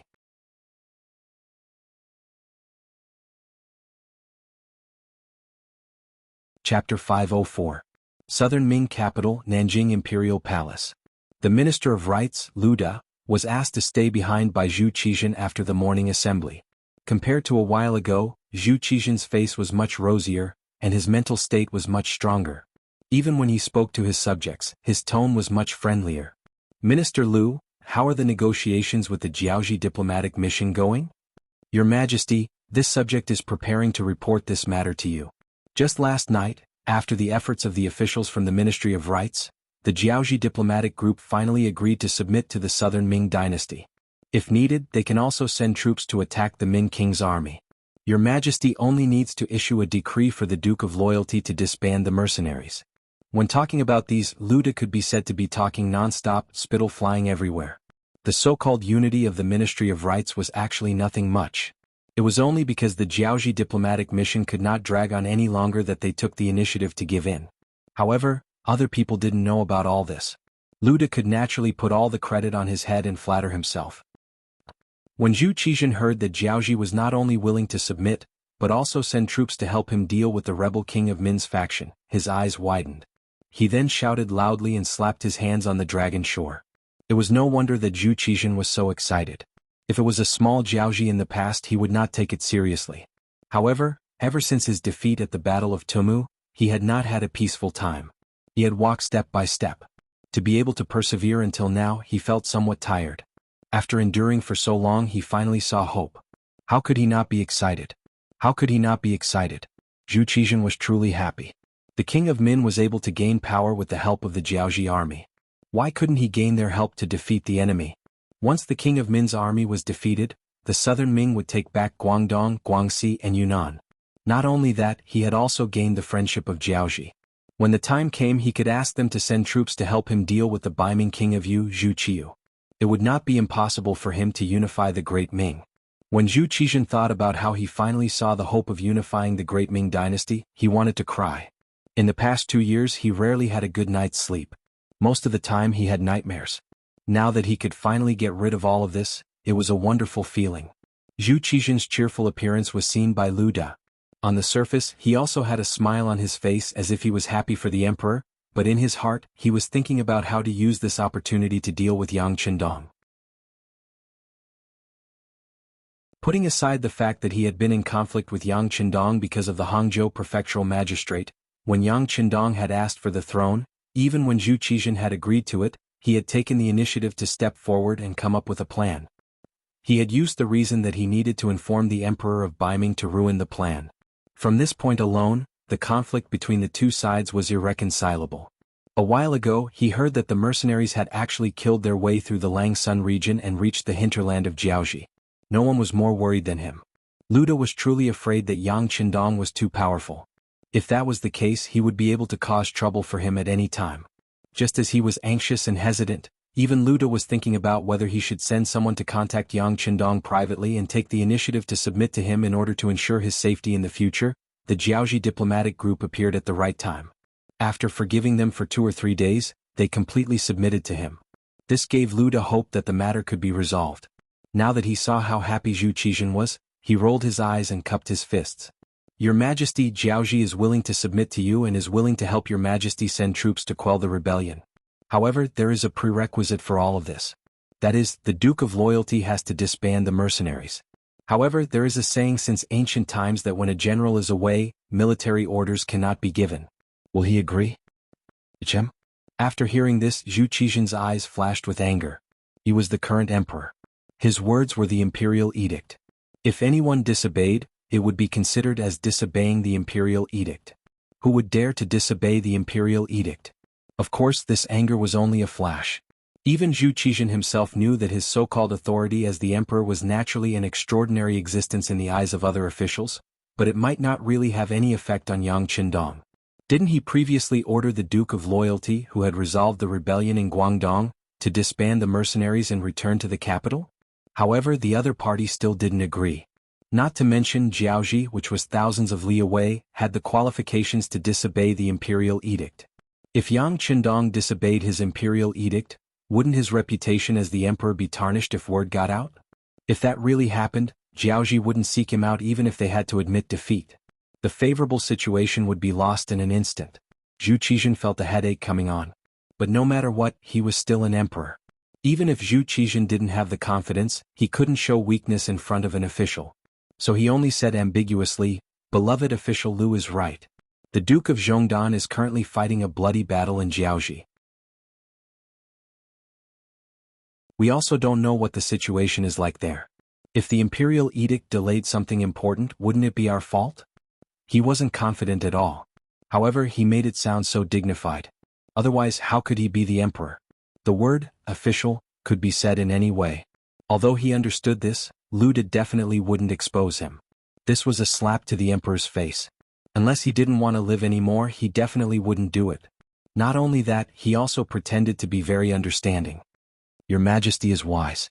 The Duke of Loyalty's situation isn't something we can know about immediately. Perhaps he's facing some difficulties. Seeing Lu De on the right track, Zhu Qizhen was naturally very happy. He hurriedly nodded and said, "Yes, yes. Beloved official Lu is still the one who understands us." That's right. Does the Jiaoxi diplomatic corps have any other explanation? Clearly, Zhu Qizhen was trying to think of another way by asking this question. After all, he couldn't guarantee that the imperial edict would be able to persuade Yang Qindong. He wanted to think of a solution from the weakened Jiaoxi diplomatic corps. Lu De understood Zhu Qizhen's intentions and had a troubled expression. "I'm afraid that won't work. If the Duke of Loyalty doesn't withdraw his troops, Jiaoxi can't even take care of itself. How can they help us?" "Is that so?" "That's true." Zhu Qizhen nodded and didn't say anything else. Lu De, who was standing below, was secretly discussing Zhu Qizhen's fantasy. He didn't have 100% confidence in making Yang Qindong withdraw his troops from Jiaoxi. Yet, he still wanted Jiaoxi to send troops to help him deal with the rebellious Min royal lineage. He wanted to take all the good things in the world. How could that be possible? Not to mention that Lu De really didn't have any way to persuade the Jiaoxi army. Even if he did, he wouldn't help. He couldn't wait for Yang Qindong to be unlucky. Now that he had finally found an opportunity, how could he take the initiative to retreat? As the saying goes, one should take action when one should. Seeing Zhu Qizhen hesitate, Lu De hardened his heart and decided to add fuel to the fire. However, if he did so, the hatred between him and Yang Qindong would be irreconcilable. But unless that was the case, he would have to lower his head to Yang Qindong. For Lu De, the Minister of Rights, to lower his head to a junior was too embarrassing. That would be no different from killing him. After making the decision to offend Yang Qindong to the end, Lu De saw Zhu Qizhen's silence and spoke again. Your Majesty, it's actually not impossible to persuade the Duke of Loyalty. Huh? Zhu Qizhen was still thinking about how to use the current situation to obtain the best advantage for himself when he suddenly heard Lu De's words. Beloved official Lu, you say you have a way? What is it? Your Majesty, there is a way. However, if we do this, it will inevitably draw the displeasure of the Duke of Loyalty. However, compared to resolving the King of Min's rebellion and restoring the southern Ming Empire's clarity, one person's honor and disgrace are nothing. In short, we will have to ask your Majesty to make a decision. Lu De didn't directly state the method. Instead, he had a troubled expression on his face. He wanted to do his best to distance himself from the matter. Zhu Qizhen didn't think so much. He only wanted to solve the problem. Thus, he looked at Lu De with an urging expression. Beloved official Lu, if you have an idea, just say it. Whether it will work or not, we will make the decision. Yes. Lu De hurriedly agreed and then said, Your Majesty, from what this official knows, the Duke of Loyalty has an extremely good relationship with his fourth brother. This person is now in Fujian's Jianghu prefecture. If we can persuade this person, I think the Duke of Loyalty will have to withdraw his troops for the sake of kinship. However, in this way, it is inevitable that he will have resentment. Lu De didn't say much after that. He believed that Zhu Qizhen must have understood his hint. To put it bluntly, it was to use Yang Qindong's fourth brother as a hostage to blackmail him. Although this method was not open and above board compared to getting everything, it was worth it. Zhu Qizhen did understand Lu De's meaning, but he didn't immediately make a decision. Of course, he knew that once he did so, it was tantamount to offending Yang Qindong to death. Yang Qindong was not an outsider. If it were any other of his subjects, Zhu Qizhen would not even hesitate to issue an edict to arrest the person immediately. However, Yang Qindong now had a large number of troops in his hands. If he really pushed him to the edge and pushed him to the King of Min's side, wouldn't the loss outweigh the gain? Wouldn't he be shooting himself in the foot? If he couldn't achieve his goal after being the bad guy, then he would be asking for trouble.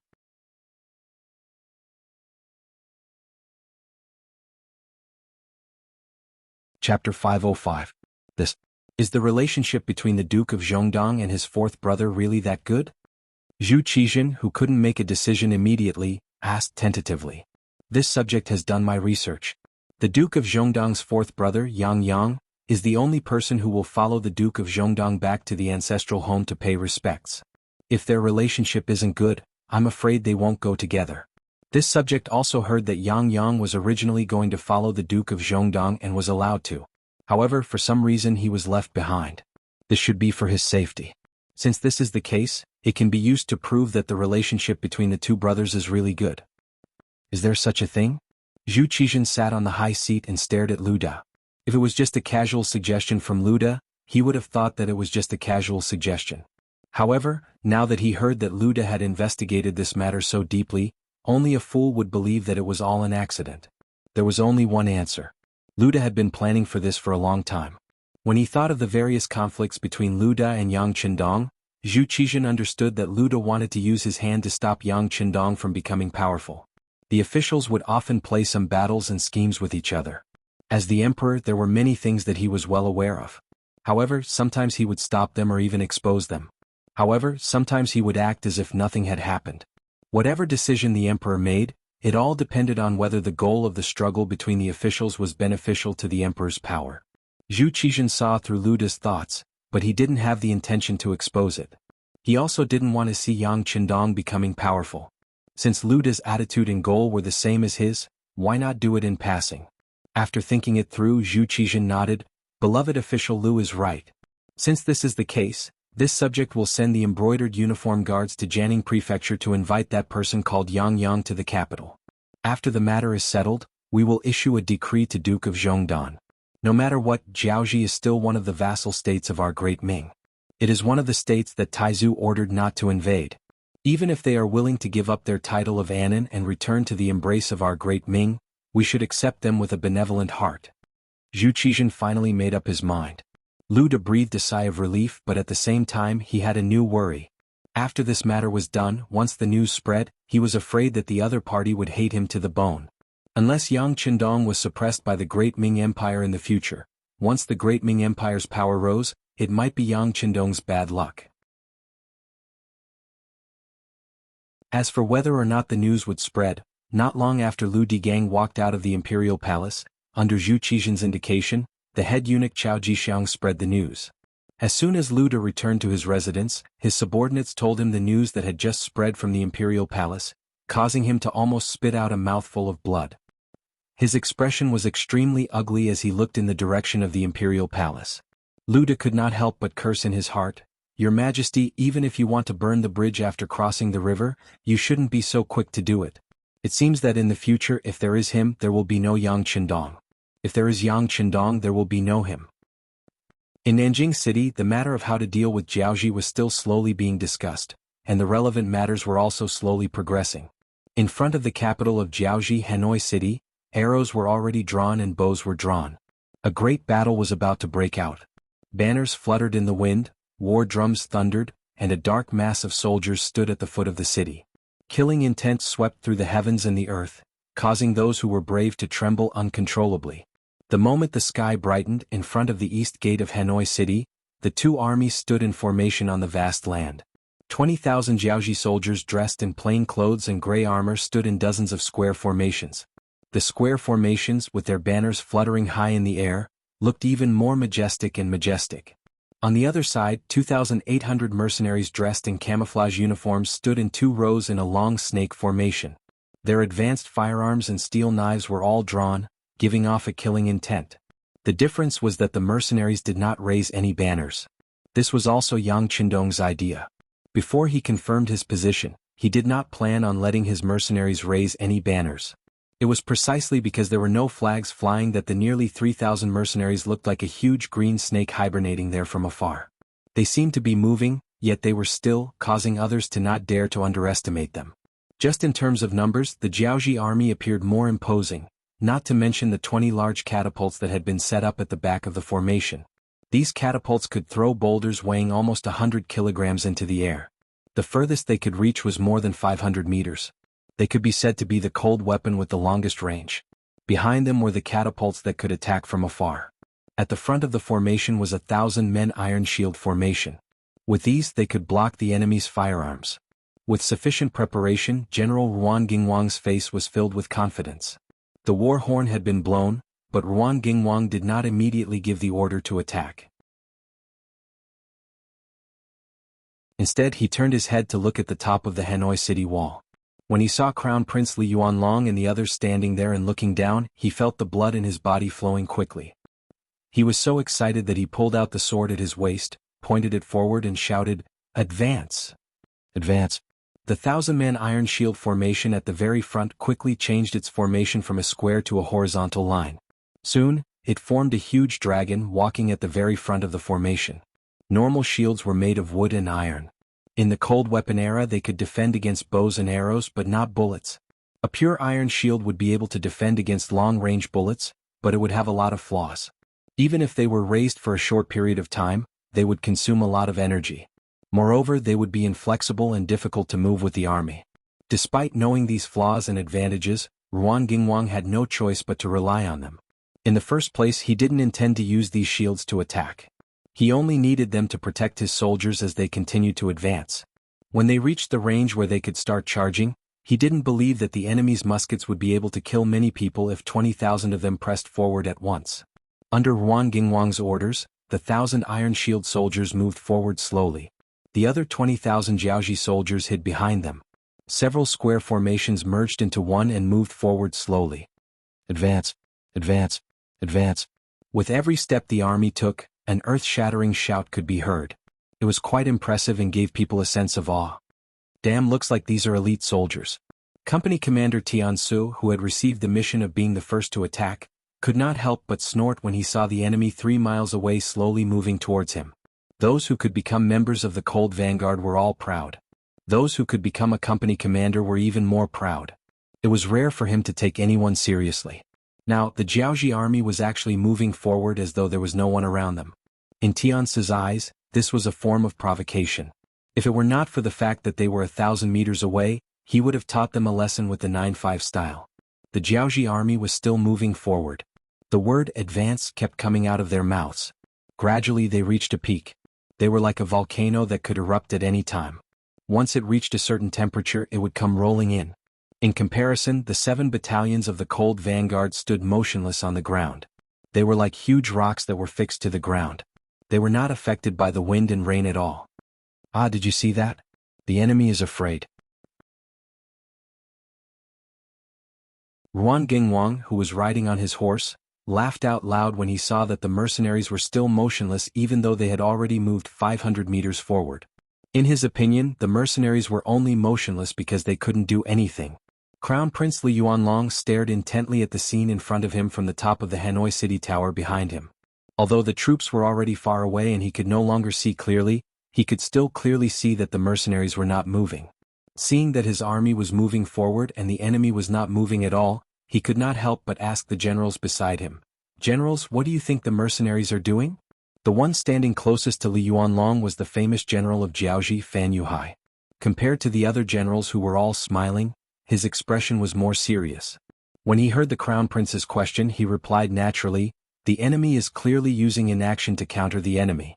To be honest, this kind of steadiness is something that our army cannot achieve." Just as Fan Yuhai finished speaking, another general, Li Xiaozhong, could not help but say, "General Fan, why do you have to raise the morale of others and lower your own? It is obvious that the mercenaries are scared by our army and do not dare to move." Li Xiaozhong was a member of the Li clan. Now that the Li clan was powerful in Jiaoji, his status as a general had also risen. When Fan Yuhai heard Li Xiaozhong's words, he did not try to argue with him. The generals on the battlefield were not like those civil officials who cared about words. They cared more about results. Before the results were out, it was hard to tell who was right and who was wrong. Crown Prince Li Yuanlong also did not say anything. Instead, he stared at everything in front of him with interest. He wanted to see how the powerful mercenaries would deal with the Jiaoji army that outnumbered them by several times. At the front of the battlefield, the distance between the two sides was rapidly shrinking. From the initial 3 li, it was now less than 700 meters. Even so, the word advance was still echoing in the air. The Jiaoji army's momentum was getting stronger and stronger. "Prepare your grenades. Shields my ass. In a moment, I will let them know what it means to lift a rock and smash it on their own feet." Facing the approaching enemy, Tianzi did not show a trace of fear. On the contrary, he gave an unquestionable military order to the soldiers below. Then he took down the 95 style from his body and stood in a standing position, ready to shoot.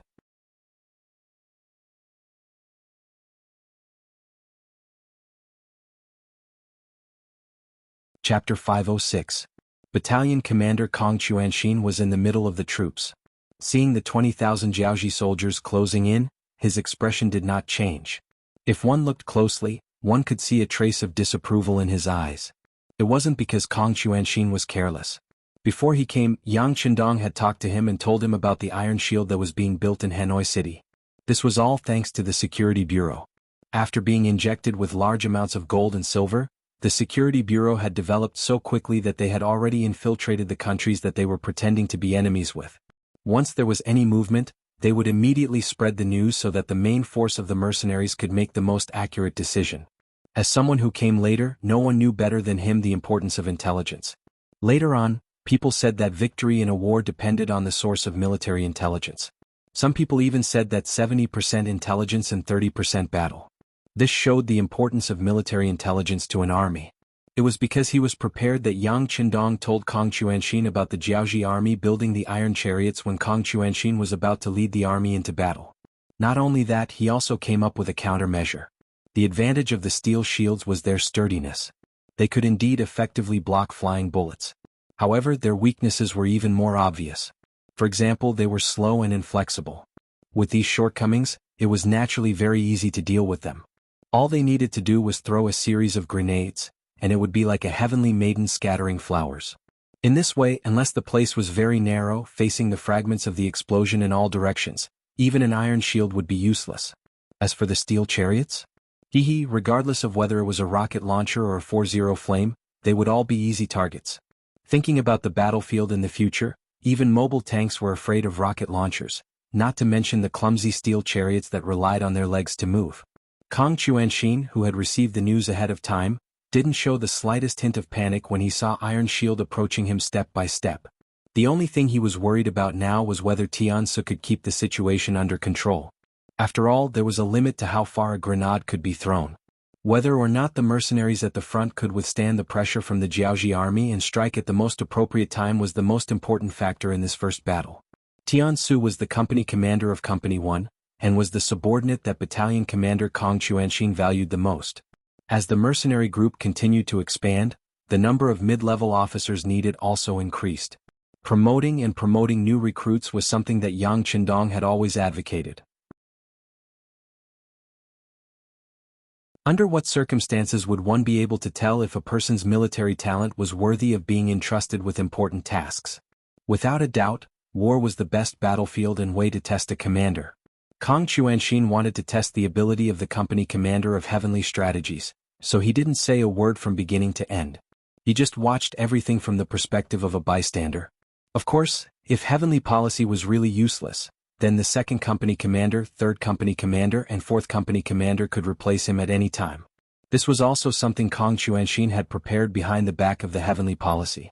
He believed that even if the company commander of heavenly strategies found out about this, he wouldn't be dissatisfied. After all, the situation on the battlefield was always ever-changing. A commander who didn't leave any room for maneuver was the most unprofessional. How would the company commander of heavenly strategies know about this? After ordering a company of subordinates and a battalion of auxiliary soldiers to prepare grenades, he raised his Type 95 and fired a shot at the Jianghu soldiers in front of him. Bah! The sound of the gunshot was extremely crisp. The bullet flew out of the barrel of the gun and hit a Jianghu soldier's shield according to heavenly strategies plan. Under the sound of the iron weapons colliding, an even more crisp sound of collision was produced. When the gunshot rang out, Ruan Gingwang's eyes widened. His expression was somewhat unnatural. Although the Crown Prince had said that these shields were made of pure metal and that firearms shouldn't be able to penetrate them, he still lacked confidence because he hadn't tested it before. When the gunshot rang out, his entire body tensed up. All of this lasted until the bullet hit the metal shield and produced a spark. Only then did he heave a huge sigh of relief. Then he pointed to the front with a smile and said to his subordinates, "Do you see that? The opponent's firearms are useless against us." Ah! The group of subordinates also laughed loudly as if they were in agreement. Previously they were indeed a little nervous. Although they took the initiative to attack, their morale was astonishing. However, before they encountered firearms, they really didn't have confidence in their hearts. Now it was all good. The truth allowed them to relax. Not only the generals but the soldiers below Yeshen were also frightened by this shot. However, when they saw that the troops in front of them didn't show any signs of chaos or uneasiness, these people also let go of their courage. When they shouted the word "advance," their voices were much louder and their speed was much faster. As expected, it's made of pure metal. Amazing. After firing the shot, Heavenly Strategies retracted the Type 95 and shook his head. Although he looked a little disappointed, he wasn't afraid at all. Obviously, this result was within his expectations. The two troops were still closing in on each other rapidly. 400 meters, 300 meters, 200 meters, as they got closer and closer, both troops could clearly see each other's formation. A tense atmosphere began to spread. The emotions of war and killing were quickly condensed and focused. 150 meters, 130 meters, 100 meters, at such a distance, both sides could already see each other's figures and appearances. The archers of the Jianghu army who were hiding behind the metal shields also prepared to fire their arrows. There were a total of 2,000 archers. One could imagine that if they didn't stop them, arrows would rain down from the sky. Comrades, charge for 30 meters. Drop the bombs and shoot. His gaze was fixed on the enemy's every move. When he saw that the enemy was about to make the first move, Heavenly Strategies, who had been lazing around all this while, seemed to have changed into a different person. He suddenly roared and led the troops to charge forward. Heavenly Strategies' actions also led the soldiers beside him to charge forward as fast as they could. The Cold Vanguard Company and the Auxiliary Battalion, a total of 500 people, charged forward like arrows released from a bow. To the soldiers who had to run 25 kilometers in a day's training, the 30-meter distance was a sprint. In just a few seconds they had crossed the required distance. Then 500 grenades were tossed forward like rain. Under the 30-meter standing run, the flying speed of the grenades was much further than before. Basically, each grenade was thrown a distance of more than 60 meters. Under such superposition, the distance of 100 meters was covered in the blink of an eye. Before the Jianghu army could react, including the 2,000 archers, they had just knocked their bows. Before they could release their arrows, the grenades that filled the sky rained down on their heads. What the hell is this? Many of the Jianghu army instinctively had this question in their minds. However, just as this thought formed in their minds, the grenades that were thrown at them had already exploded above their heads, beside them, and under their feet. Boom, boom, boom, the ground trembled and shrapnel flew everywhere. Flames rose and smoke lingered in the air. Following these sudden changes, the formation of the 1,000 iron shield bearers at the front of the Jianghu army finally loosened. These iron shield bearers were originally holding heavy shields. After walking for nearly 3 miles they were already exhausted. Suddenly there was a loud noise and shockwave around them. It was mainly due to the various fragments attacking them. They were completely unprepared and were struck dumb in an instant. They only wanted to defend against the firearms in front of them. They did not expect such powerful explosives to suddenly explode beside them. The iron shield bearers, who seemed to have the tightest defense, were the first to collapse. The 2,000 archers who stood behind them in the second row also fell into chaos. The advantage of archers was that they could kill their enemies from a long distance. However, their disadvantage was also very obvious. Once they lost their protective barrier, their chest would be completely exposed to the enemy. There was no way to defend themselves at all. Needless to say, the explosions of the grenades were right above their heads. Who knew how many archers were killed or maimed by the power of the grenades? After a row of iron shield bearers and 2 rows of archers were defeated, the entire Jianghu army was in chaos. Surrounded by explosions and smoke, they did not even know what to do next. The Jianghu army was stunned and their formation was in chaos. The mercenaries didn't panic. After throwing out the grenades, they started shooting with their guns. 500 people against 20,000 enemies. There was no need for them to aim. All they needed to do was to adjust the Type 95 and Type 81 assault rifles into continuous firing mode. Da-da-da. Da-da-da-da. Bullets continued to spray out from the muzzles of the guns, shooting towards the Jianghu soldiers opposite them. Every time the machine guns fired, a group of Jianghu army would fall to the ground. They did not understand the situation and did not know what was going on. Many of them fell to the ground with unknown emotions. Some of the Jianghu army soldiers who were lucky enough not to be hit by the bullets turned around and ran. When people encounter danger, they will have an instinct. This instinct is to turn around and run away. Unless there was something even more terrifying happening behind them, they would run until they could not run anymore.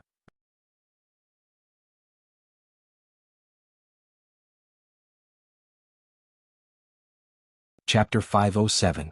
The initial moment was terrifying. There was nothing more pitiful than a group of panicking defeated soldiers. They scrambled to retreat. They shouted and ran and many of them fell down. The Jianghu soldiers who were shot didn't know what they were doing. They just instinctively retreated to the open city gate behind them. General Ruan Gingwang was in the middle of the army. Riding on a horse, he could see further than ordinary people. Naturally, he knew what had happened. The sudden explosion of the grenade was beyond his expectations. He had a bad feeling when he saw a large number of Iron Shield soldiers fall to the ground. However, before he could give the order, the entire army fell into chaos. Hold on. Charge forward. They have fewer people than us. As long as we charge forward, we can win. He shouted as he swung his sword at the retreating soldiers. He wanted to use this method to stop the army from retreating. However, under the fear of death, how many people would listen to his words? How many people would listen to him? But how many people would listen to it and take it to heart? The tide of retreating soldiers couldn't be stopped. Even though Ruan Gingwang had killed 4 to 5 retreating Jianghu soldiers, he couldn't reverse the situation.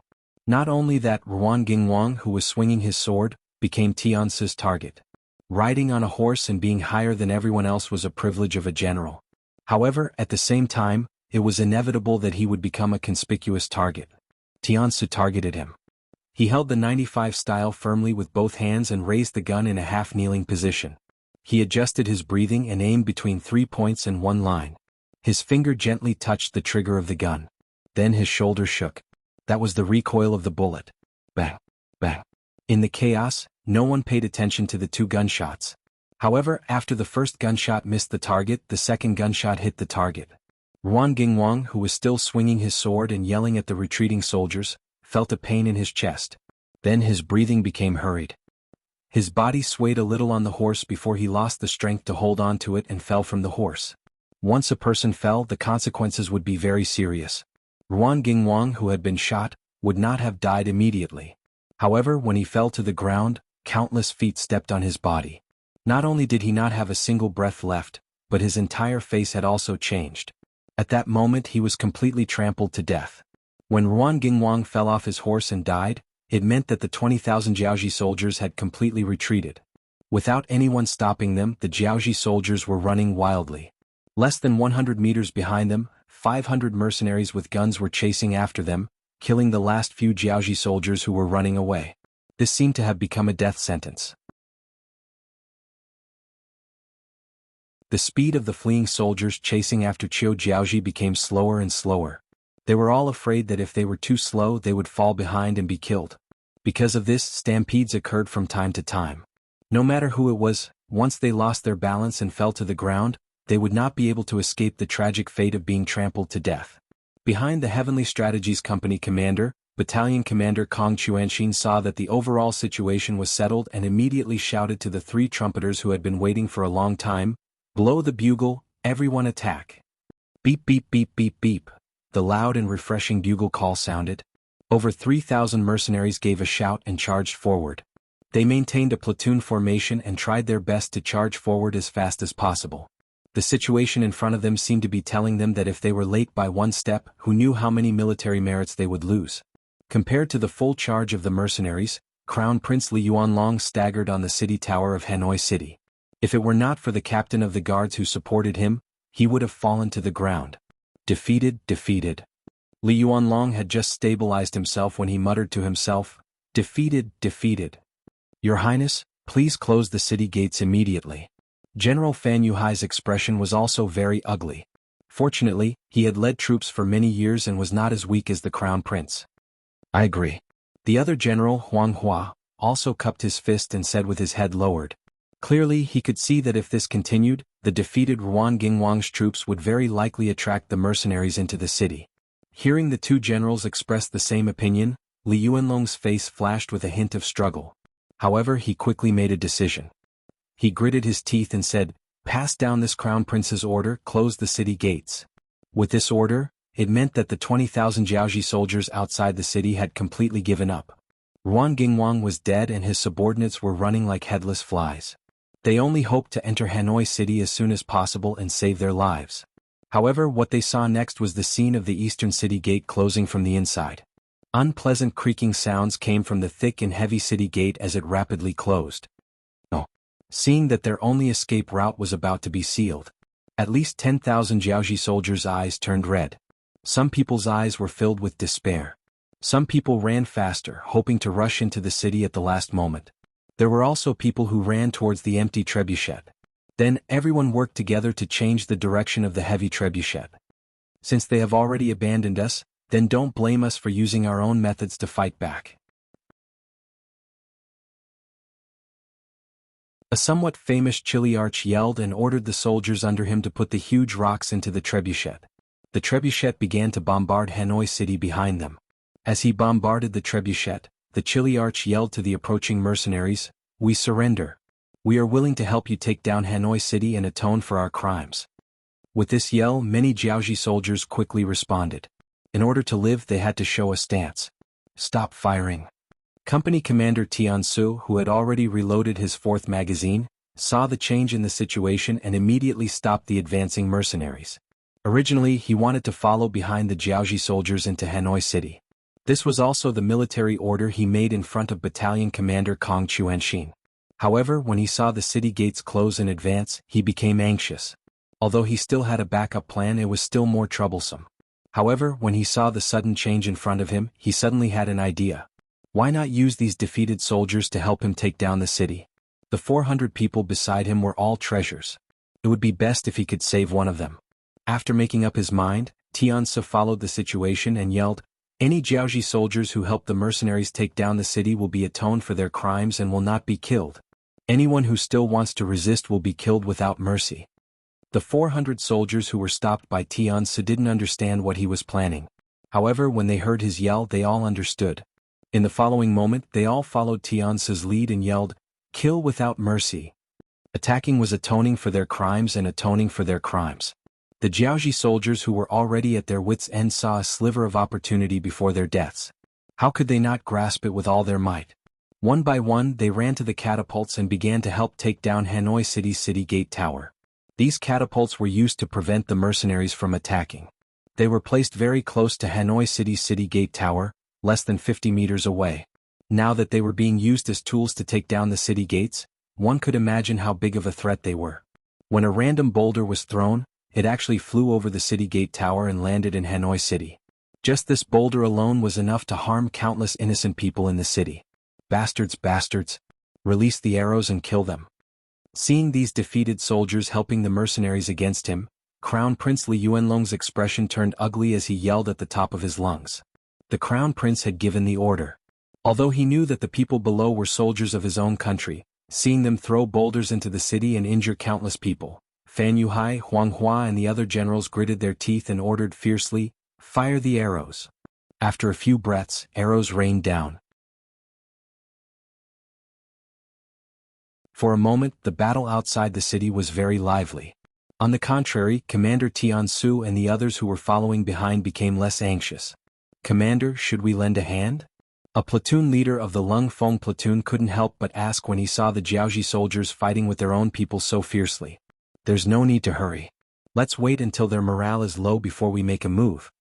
Not only did Tianzi speak unhurriedly, he even sat down on the ground to take a good rest during the battle. With Commander Tianzi taking the lead, the other 500 mercenaries also sat down on the ground. Each of them hugged their guns and looked at the lively scene 200 meters away, occasionally pointing at it. By the time Battalion Commander Kong Chuanxin arrived with his main force, this was the scene that greeted him. However, Kong Chuanxin didn't have any intention of reprimanding Tianzi. Perhaps he had the same thought. Therefore, he ordered his troops to take advantage of this time to take a good rest while calling someone to call Tianzi over. "That battle just now was pretty good. You showed the might of the Lung Feng platoon. What do you plan to do next?" Kong Chuanxin asked as he pointed at the flat ground beside him, indicating that Tianzi could sit down. Of course, Kong Chuanxin knew what to do. However, he still asked because he wanted to test Tianzi. As the mercenary army continued to grow, the ranks and structure of the troops also increased. It was only a matter of time before someone like him, who had military achievements and experience, rose to the top. However, if he wanted to secure a high position, it would depend on whether he had capable subordinates. Clearly, at this moment he was nurturing Tianzi as a trusted aide.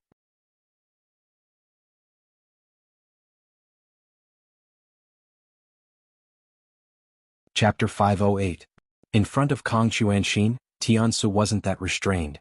After all, Kong Chuanxin was his squad leader when he first joined Lung Feng. When he became a squad leader, Kong Chuanxin was also his platoon leader. Along the way he had a battalion commander and a company commander. Battalion commander, what I mean is that we should wait until they've exhausted most of their forces. Once they're tired, we'll blast open the east gate and take the opportunity to charge in. Tianzi said casually. This was part of the battle plan from before. During the meeting yesterday, Kong Chuanxin had said that if it was possible, they should attack Hanoi City today. If the conditions weren't right, then they would wait for the right opportunity. Although that was what he said, everyone who attended the meeting knew that the battalion commander was going to make a decision to make a great contribution. Unless the conditions were really unsuitable, the invasion of Hanoi City today was a fact that was set in stone. Aren't we being a little too hasty? Kong Chuanxin asked worriedly after hearing Tianzi's reply. According to the intelligence, there are 80,000 Jiaoji soldiers in the city. In addition, there are many high-ranking officials and nobles in the city. I'm afraid there are at least 10,000 of them in total. If we include the conscripts in the city, then there will be 100,000 soldiers. Even though we can eliminate 20,000 of them, there will still be a lot left. Attacking a country's capital with less than 3,000 people? Moreover, the enemy had already made some preparations for defense. Such a thing sounded like a joke. However, it was a completely different story when the same thing happened to the mercenaries. With their excellent military quality, excellent physical fitness, and most importantly, excellent weapons and equipment, it was normal for them to win a battle with a small number of people. Therefore, Kang Chuanxin wasn't worried about whether they could attack the city. Instead, he was worried about whether they could gain a foothold after entering the city. If they went in first and were chased out, then it would be really embarrassing. When the sixth young master arrived with the main force of the army, wouldn't they be too ashamed to meet him? Tianzi naturally understood this as well. Therefore he nodded in agreement. Then he said, "Battalion commander, riches and honor are found in danger. This time you finally have the opportunity to lead the team alone. It would be a pity if you don't fight for it." Moreover, once they suddenly entered the city, the Jiaoji soldiers would definitely not be on guard, and the good stuff would not be transferred too much. That was a large batch of spoils of war. How much merit would that be? Presumably, the sixth young master would be very satisfied when he saw it. As for what will happen after we enter the city, we can just take it slow and steady. If it doesn't work, we can just burn down all the dangerous buildings in front of us. As long as the Jiaoji soldiers can't get close to us, they can't do anything to us. When the time comes, it will be time for us to use our guns to kill them one by one. Burn houses? Are you going to burn down the houses too? Hearing this idea, Kang Chuanxin's eyes lit up. However, when he thought about how the sixth young master often said that he wanted to get along well with the people, he couldn't help but hesitate. Seeing Kang Chuanxin's worry, Tianzi chuckled and said, "Battalion commander, the sixth young master is a kind person. It makes sense for him to advocate for unity and building good relations with the people. However, we are not facing the Han people but the people of Jiaoji. Perhaps there are kind people among them, but most of them are still hostile to us. Moreover, a general success is built on 10,000 years of withered bones. At this time we can't have the slightest bit of kindness. Otherwise we will be harming our own brothers." Tianzi's words were very reasonable. On the battlefield only victory mattered. Only by winning would they be able to gain the initiative. Even if you want to benefit the people, Yes Hen has to have the final say. Otherwise, if you can't even protect your own life, how can you talk about protecting the interests of others? After hearing this, Kang Chuanxin finally made a decision. He wasn't an indecisive person to begin with. Otherwise, he wouldn't have become the battalion commander of Lung Feng. Alright, since that's the case, then let's rest for a while. When they are almost done fighting, we will make our move. Alright, prepare the weapons to break the city gate. We will see your performance later. With Kang Chuanxin's order, Tianzi changed from his seat to a standing position. He gave a standard military salute and said, "Rest assured, battalion commander. We will complete our mission." Crown Prince Li Yuanlong didn't know what the mercenaries were going to do next. He had already retreated from the East City Tower. After all, the catapults didn't have eyes. Who knew when they would land on his head? If he was hit, wouldn't he die with no one to seek justice? Other than Crown Prince Li Yuanlong, there was also the famous General Fan Yuhai and another general surnamed Li Xiaozhong. After they followed the Crown Prince back to the palace, they discussed what to do next. "Your Highness, don't worry. Today's battle was all Ruan Gingwang's fault. He underestimated the enemy and advanced prematurely, which led to his defeat. As long as we defend the city gate, the mercenaries won't be able to gain any advantage with our advantage in numbers." Li Xiaozhong was the first to step forward. He was comforting the Crown Prince, but he was also expressing his opinion on this battle. That's right. The other generals nodded in agreement, seemingly agreeing with Li Xiaozhong's words. Who was the Crown Prince? Ruan Gingwang was the Crown Prince of a country. If nothing unexpected happened, he would be the future king. Nothing must happen to him. Even if something happened, it would be because his subordinates didn't understand the Crown Prince's intentions and didn't do a good job. If the battle was lost, someone had to be the scapegoat. Ruan Gingwang, who died on the battlefield, became the scapegoat. Although the Crown Prince Li Yuanlong couldn't bear it, he had to make this decision for the sake of the overall situation. Alright, since everyone has the same opinion, then this matter is settled. However, in order to prevent any accidents from happening, we still need to mobilize the troops. General Fan, I'll have to trouble you with this matter. Li Yuanlong nodded helplessly and handed over the battle to the famous General Fan Yuhai. This general has received the order. Fan Yuhai cupped his fists and left the hall. There was no time to lose. For the sake of Hanoi's safety, some things couldn't be delayed and had to be done immediately. After Fan Yuhai left, Li Yuanlong discussed with the generals what to do next while waiting for news of the battle at the East Gate to end. At the East Gate, After the crown prince left, all battle matters were handed over to General Huang Hua. General Huang wasn't in a hurry when he saw the huge rocks blocking the city. He first sent people to evacuate some of the commoners near the eastern city gate while continuously ordering the archers to shoot down arrows from the top of the city gate tower. Compared to the cumbersome catapults, the archers were much more agile. In addition, they were on high ground, so they were unstoppable. In just an hour they killed thousands of Jiaoji soldiers. They also threw down many rocks and wooden sleepers from below the city tower, destroying 10 catapults below. Without the catapults, the Jiaoji soldiers' attack power was completely weakened. They didn't even have many bows and arrows in their hands, so they became live targets with nowhere to hide. Seeing more and more of their brothers die, some of the Jiaoji soldiers turned around and ran toward the mercenaries. When they were 300 meters away, they threw down their weapons and knelt down to surrender. Everyone had the desire to live. Seeing that there was no way out, they could only turn around and beg for mercy. Although they were uneasy and didn't know how the mercenaries would deal with them, there was still some hope for them to try. It was much better than waiting outside the city as a target. Go to a camp of temporary auxiliary soldiers and confiscate their weapons. Tie them up with ropes. Camp Commander Kong Chuanxin waved his hand and 400 temporary auxiliary soldiers rushed forward. They surrounded the Jiaoji soldiers who had already surrendered and lost their will to fight. Speaking of which, there were at least 7,000 Jiaoji soldiers who were still alive. The ratio of 400 people surrounding 7,000 people didn't seem to be harmonious. However, on the battlefield such things happened frequently.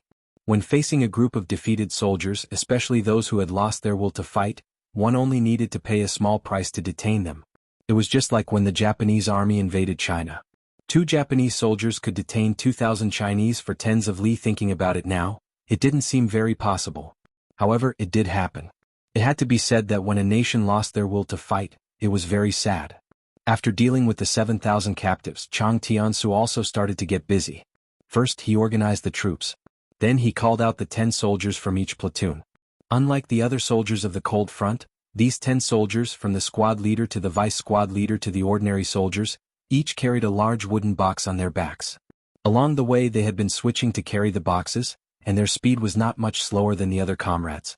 When they were called out, each of them opened the wooden box skillfully. Then 5 individual rocket launchers were assembled and placed in each of their hands. His gaze swept across the soldiers. When he saw that they were all filled with fighting spirit, Chang Tiansu nodded in satisfaction. He pointed at the east gate of Hanoi a few hundred meters away and said loudly, "Blast open that gate. Platoon 1 and 2 cover it. Platoon 3 and the auxiliary battalion will charge in when the gate is opened. Anyone who resists, kill without mercy." The order to attack the city was finally given by Chang Tiansu. A total of 500 mercenaries puffed out their chests and shouted in unison. They then turned around and began to move towards the east gate of Hanoi City in rows. On the east gate, General Huang Hua was commanding the soldiers to clean up the battlefield.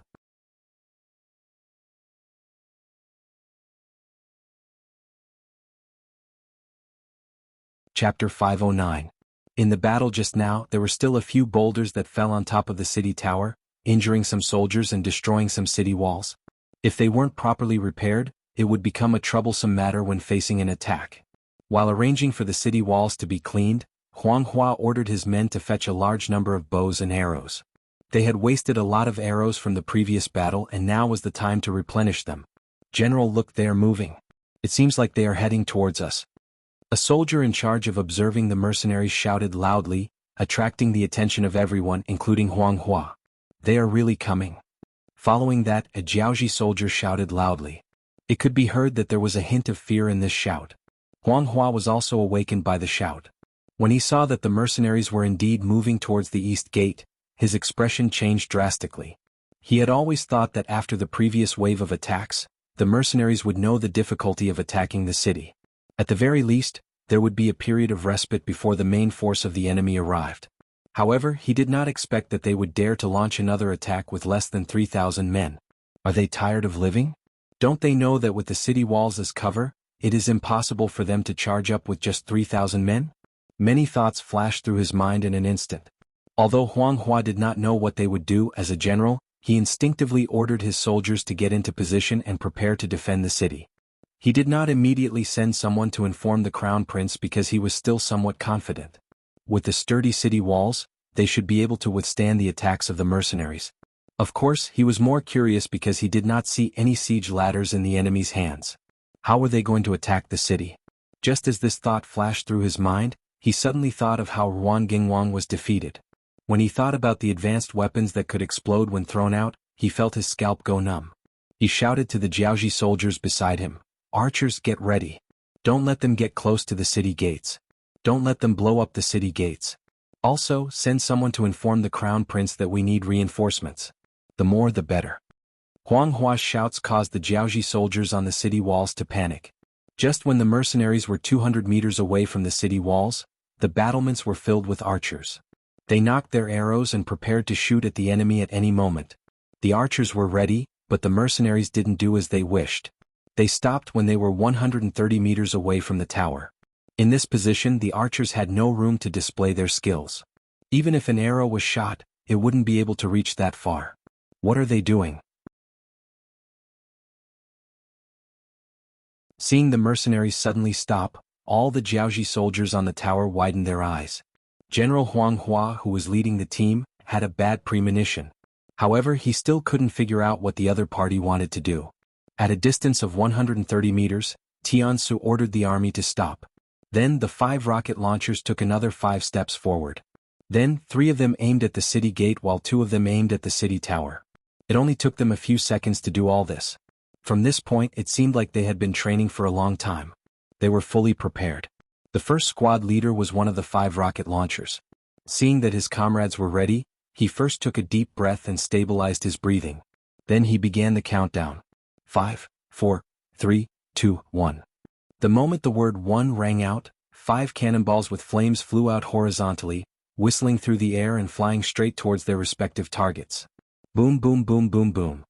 5 deafening sounds rang out one after another, shocking everyone's eyes. Not only were the rocket launchers shocking, but their effects were also very shocking. The 2 rockets that were aimed at the city tower exploded in the crowd of Jiaoji soldiers. One of them was even close to General Huang Hua. The moment the explosion sounded, the powerful impact threw General Huang Hua to the ground. The 2 Jiaoji soldiers who were standing at the spot where the explosion hit were blown into pieces. There wasn't a single intact part of their bodies. They were completely obliterated. After the 3 rocket launchers that were aimed at the east city gate exploded, the impact was even greater. They directly blew up half of the city gate, creating a 3 to 4 meter wide opening. People could easily pass through. Fire. The Tiansu company commander, who was already prepared, was waiting for this scene.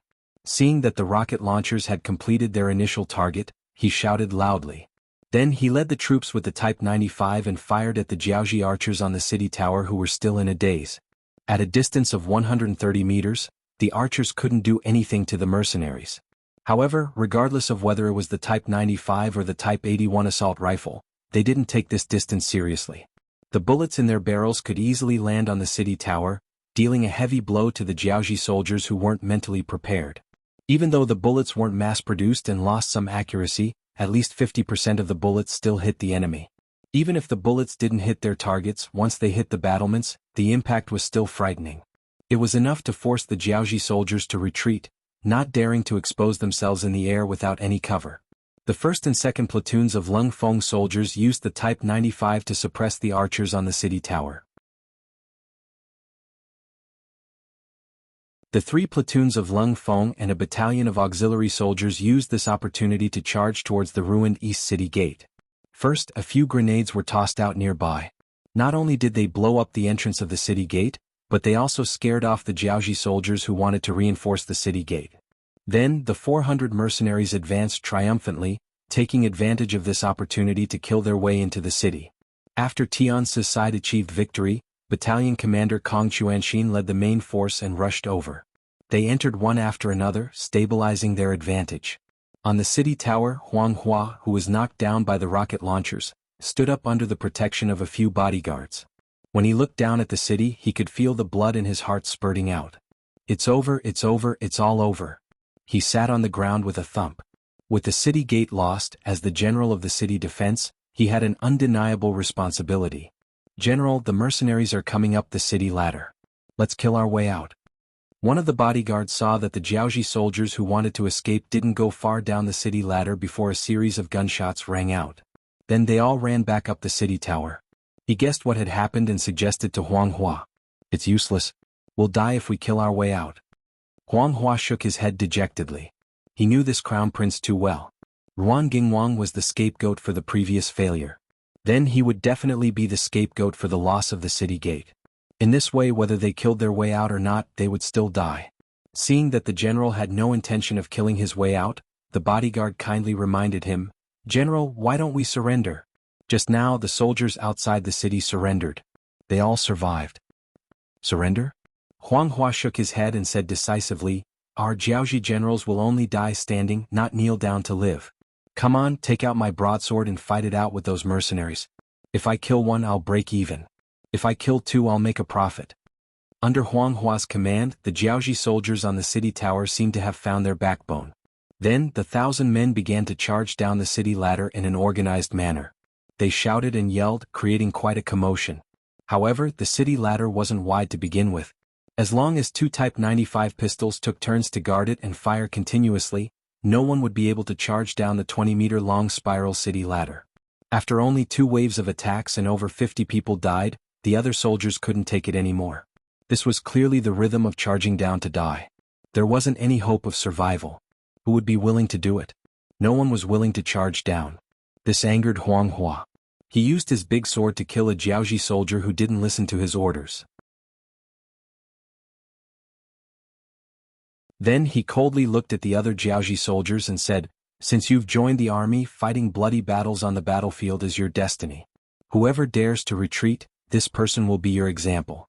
Seeing the blood dripping down from the big sword, the Jiaoji soldiers became afraid. They had no choice but to charge again. Needless to say, under the muzzle of the Type 81 rifle, they left behind a bunch of corpses and retreated. At this moment, the shouts of the mercenaries could be heard from below the city tower. "Those who surrender will be spared. Those who resist will be killed without mercy." Originally, there was no hope of survival. Everyone thought that since they were going to die anyway, they might as well charge out and die. However, now that there was a path of survival in front of them, everyone's thoughts became lively. However, at this moment, Huang Hua didn't care about all this. Seeing that another charge had failed, he still ordered the other Jiaoji soldiers to continue charging. He even said that even if they were to die, they should die on the way. It had to be said that Huang Hua was a brave general. However, it was a pity that sometimes, a general's bravery wasn't enough to win a battle.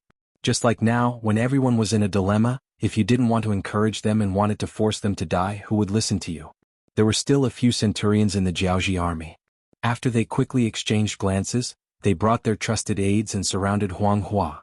"What are you guys doing?" Huang Hua's personal guards saw that the situation wasn't right. They shouted loudly, hoping to use their shouts to scare the enemy. If it was any other time, such shouts would definitely be effective. However, in the face of life and death, such shouts were clearly ineffective. The Jiaoji soldiers only hesitated for a moment before they began to surround them. You're tuning in to the Han Li's Wuxia Adventures YouTube channel. We're so grateful for your support, and don't forget to subscribe to join us on this incredible journey through captivating stories. Your generosity through donations truly makes a world of difference, as it's the primary source of revenue that allows me to expand and enhance this channel for you. Thank you from the bottom of my heart for being a part of this adventure.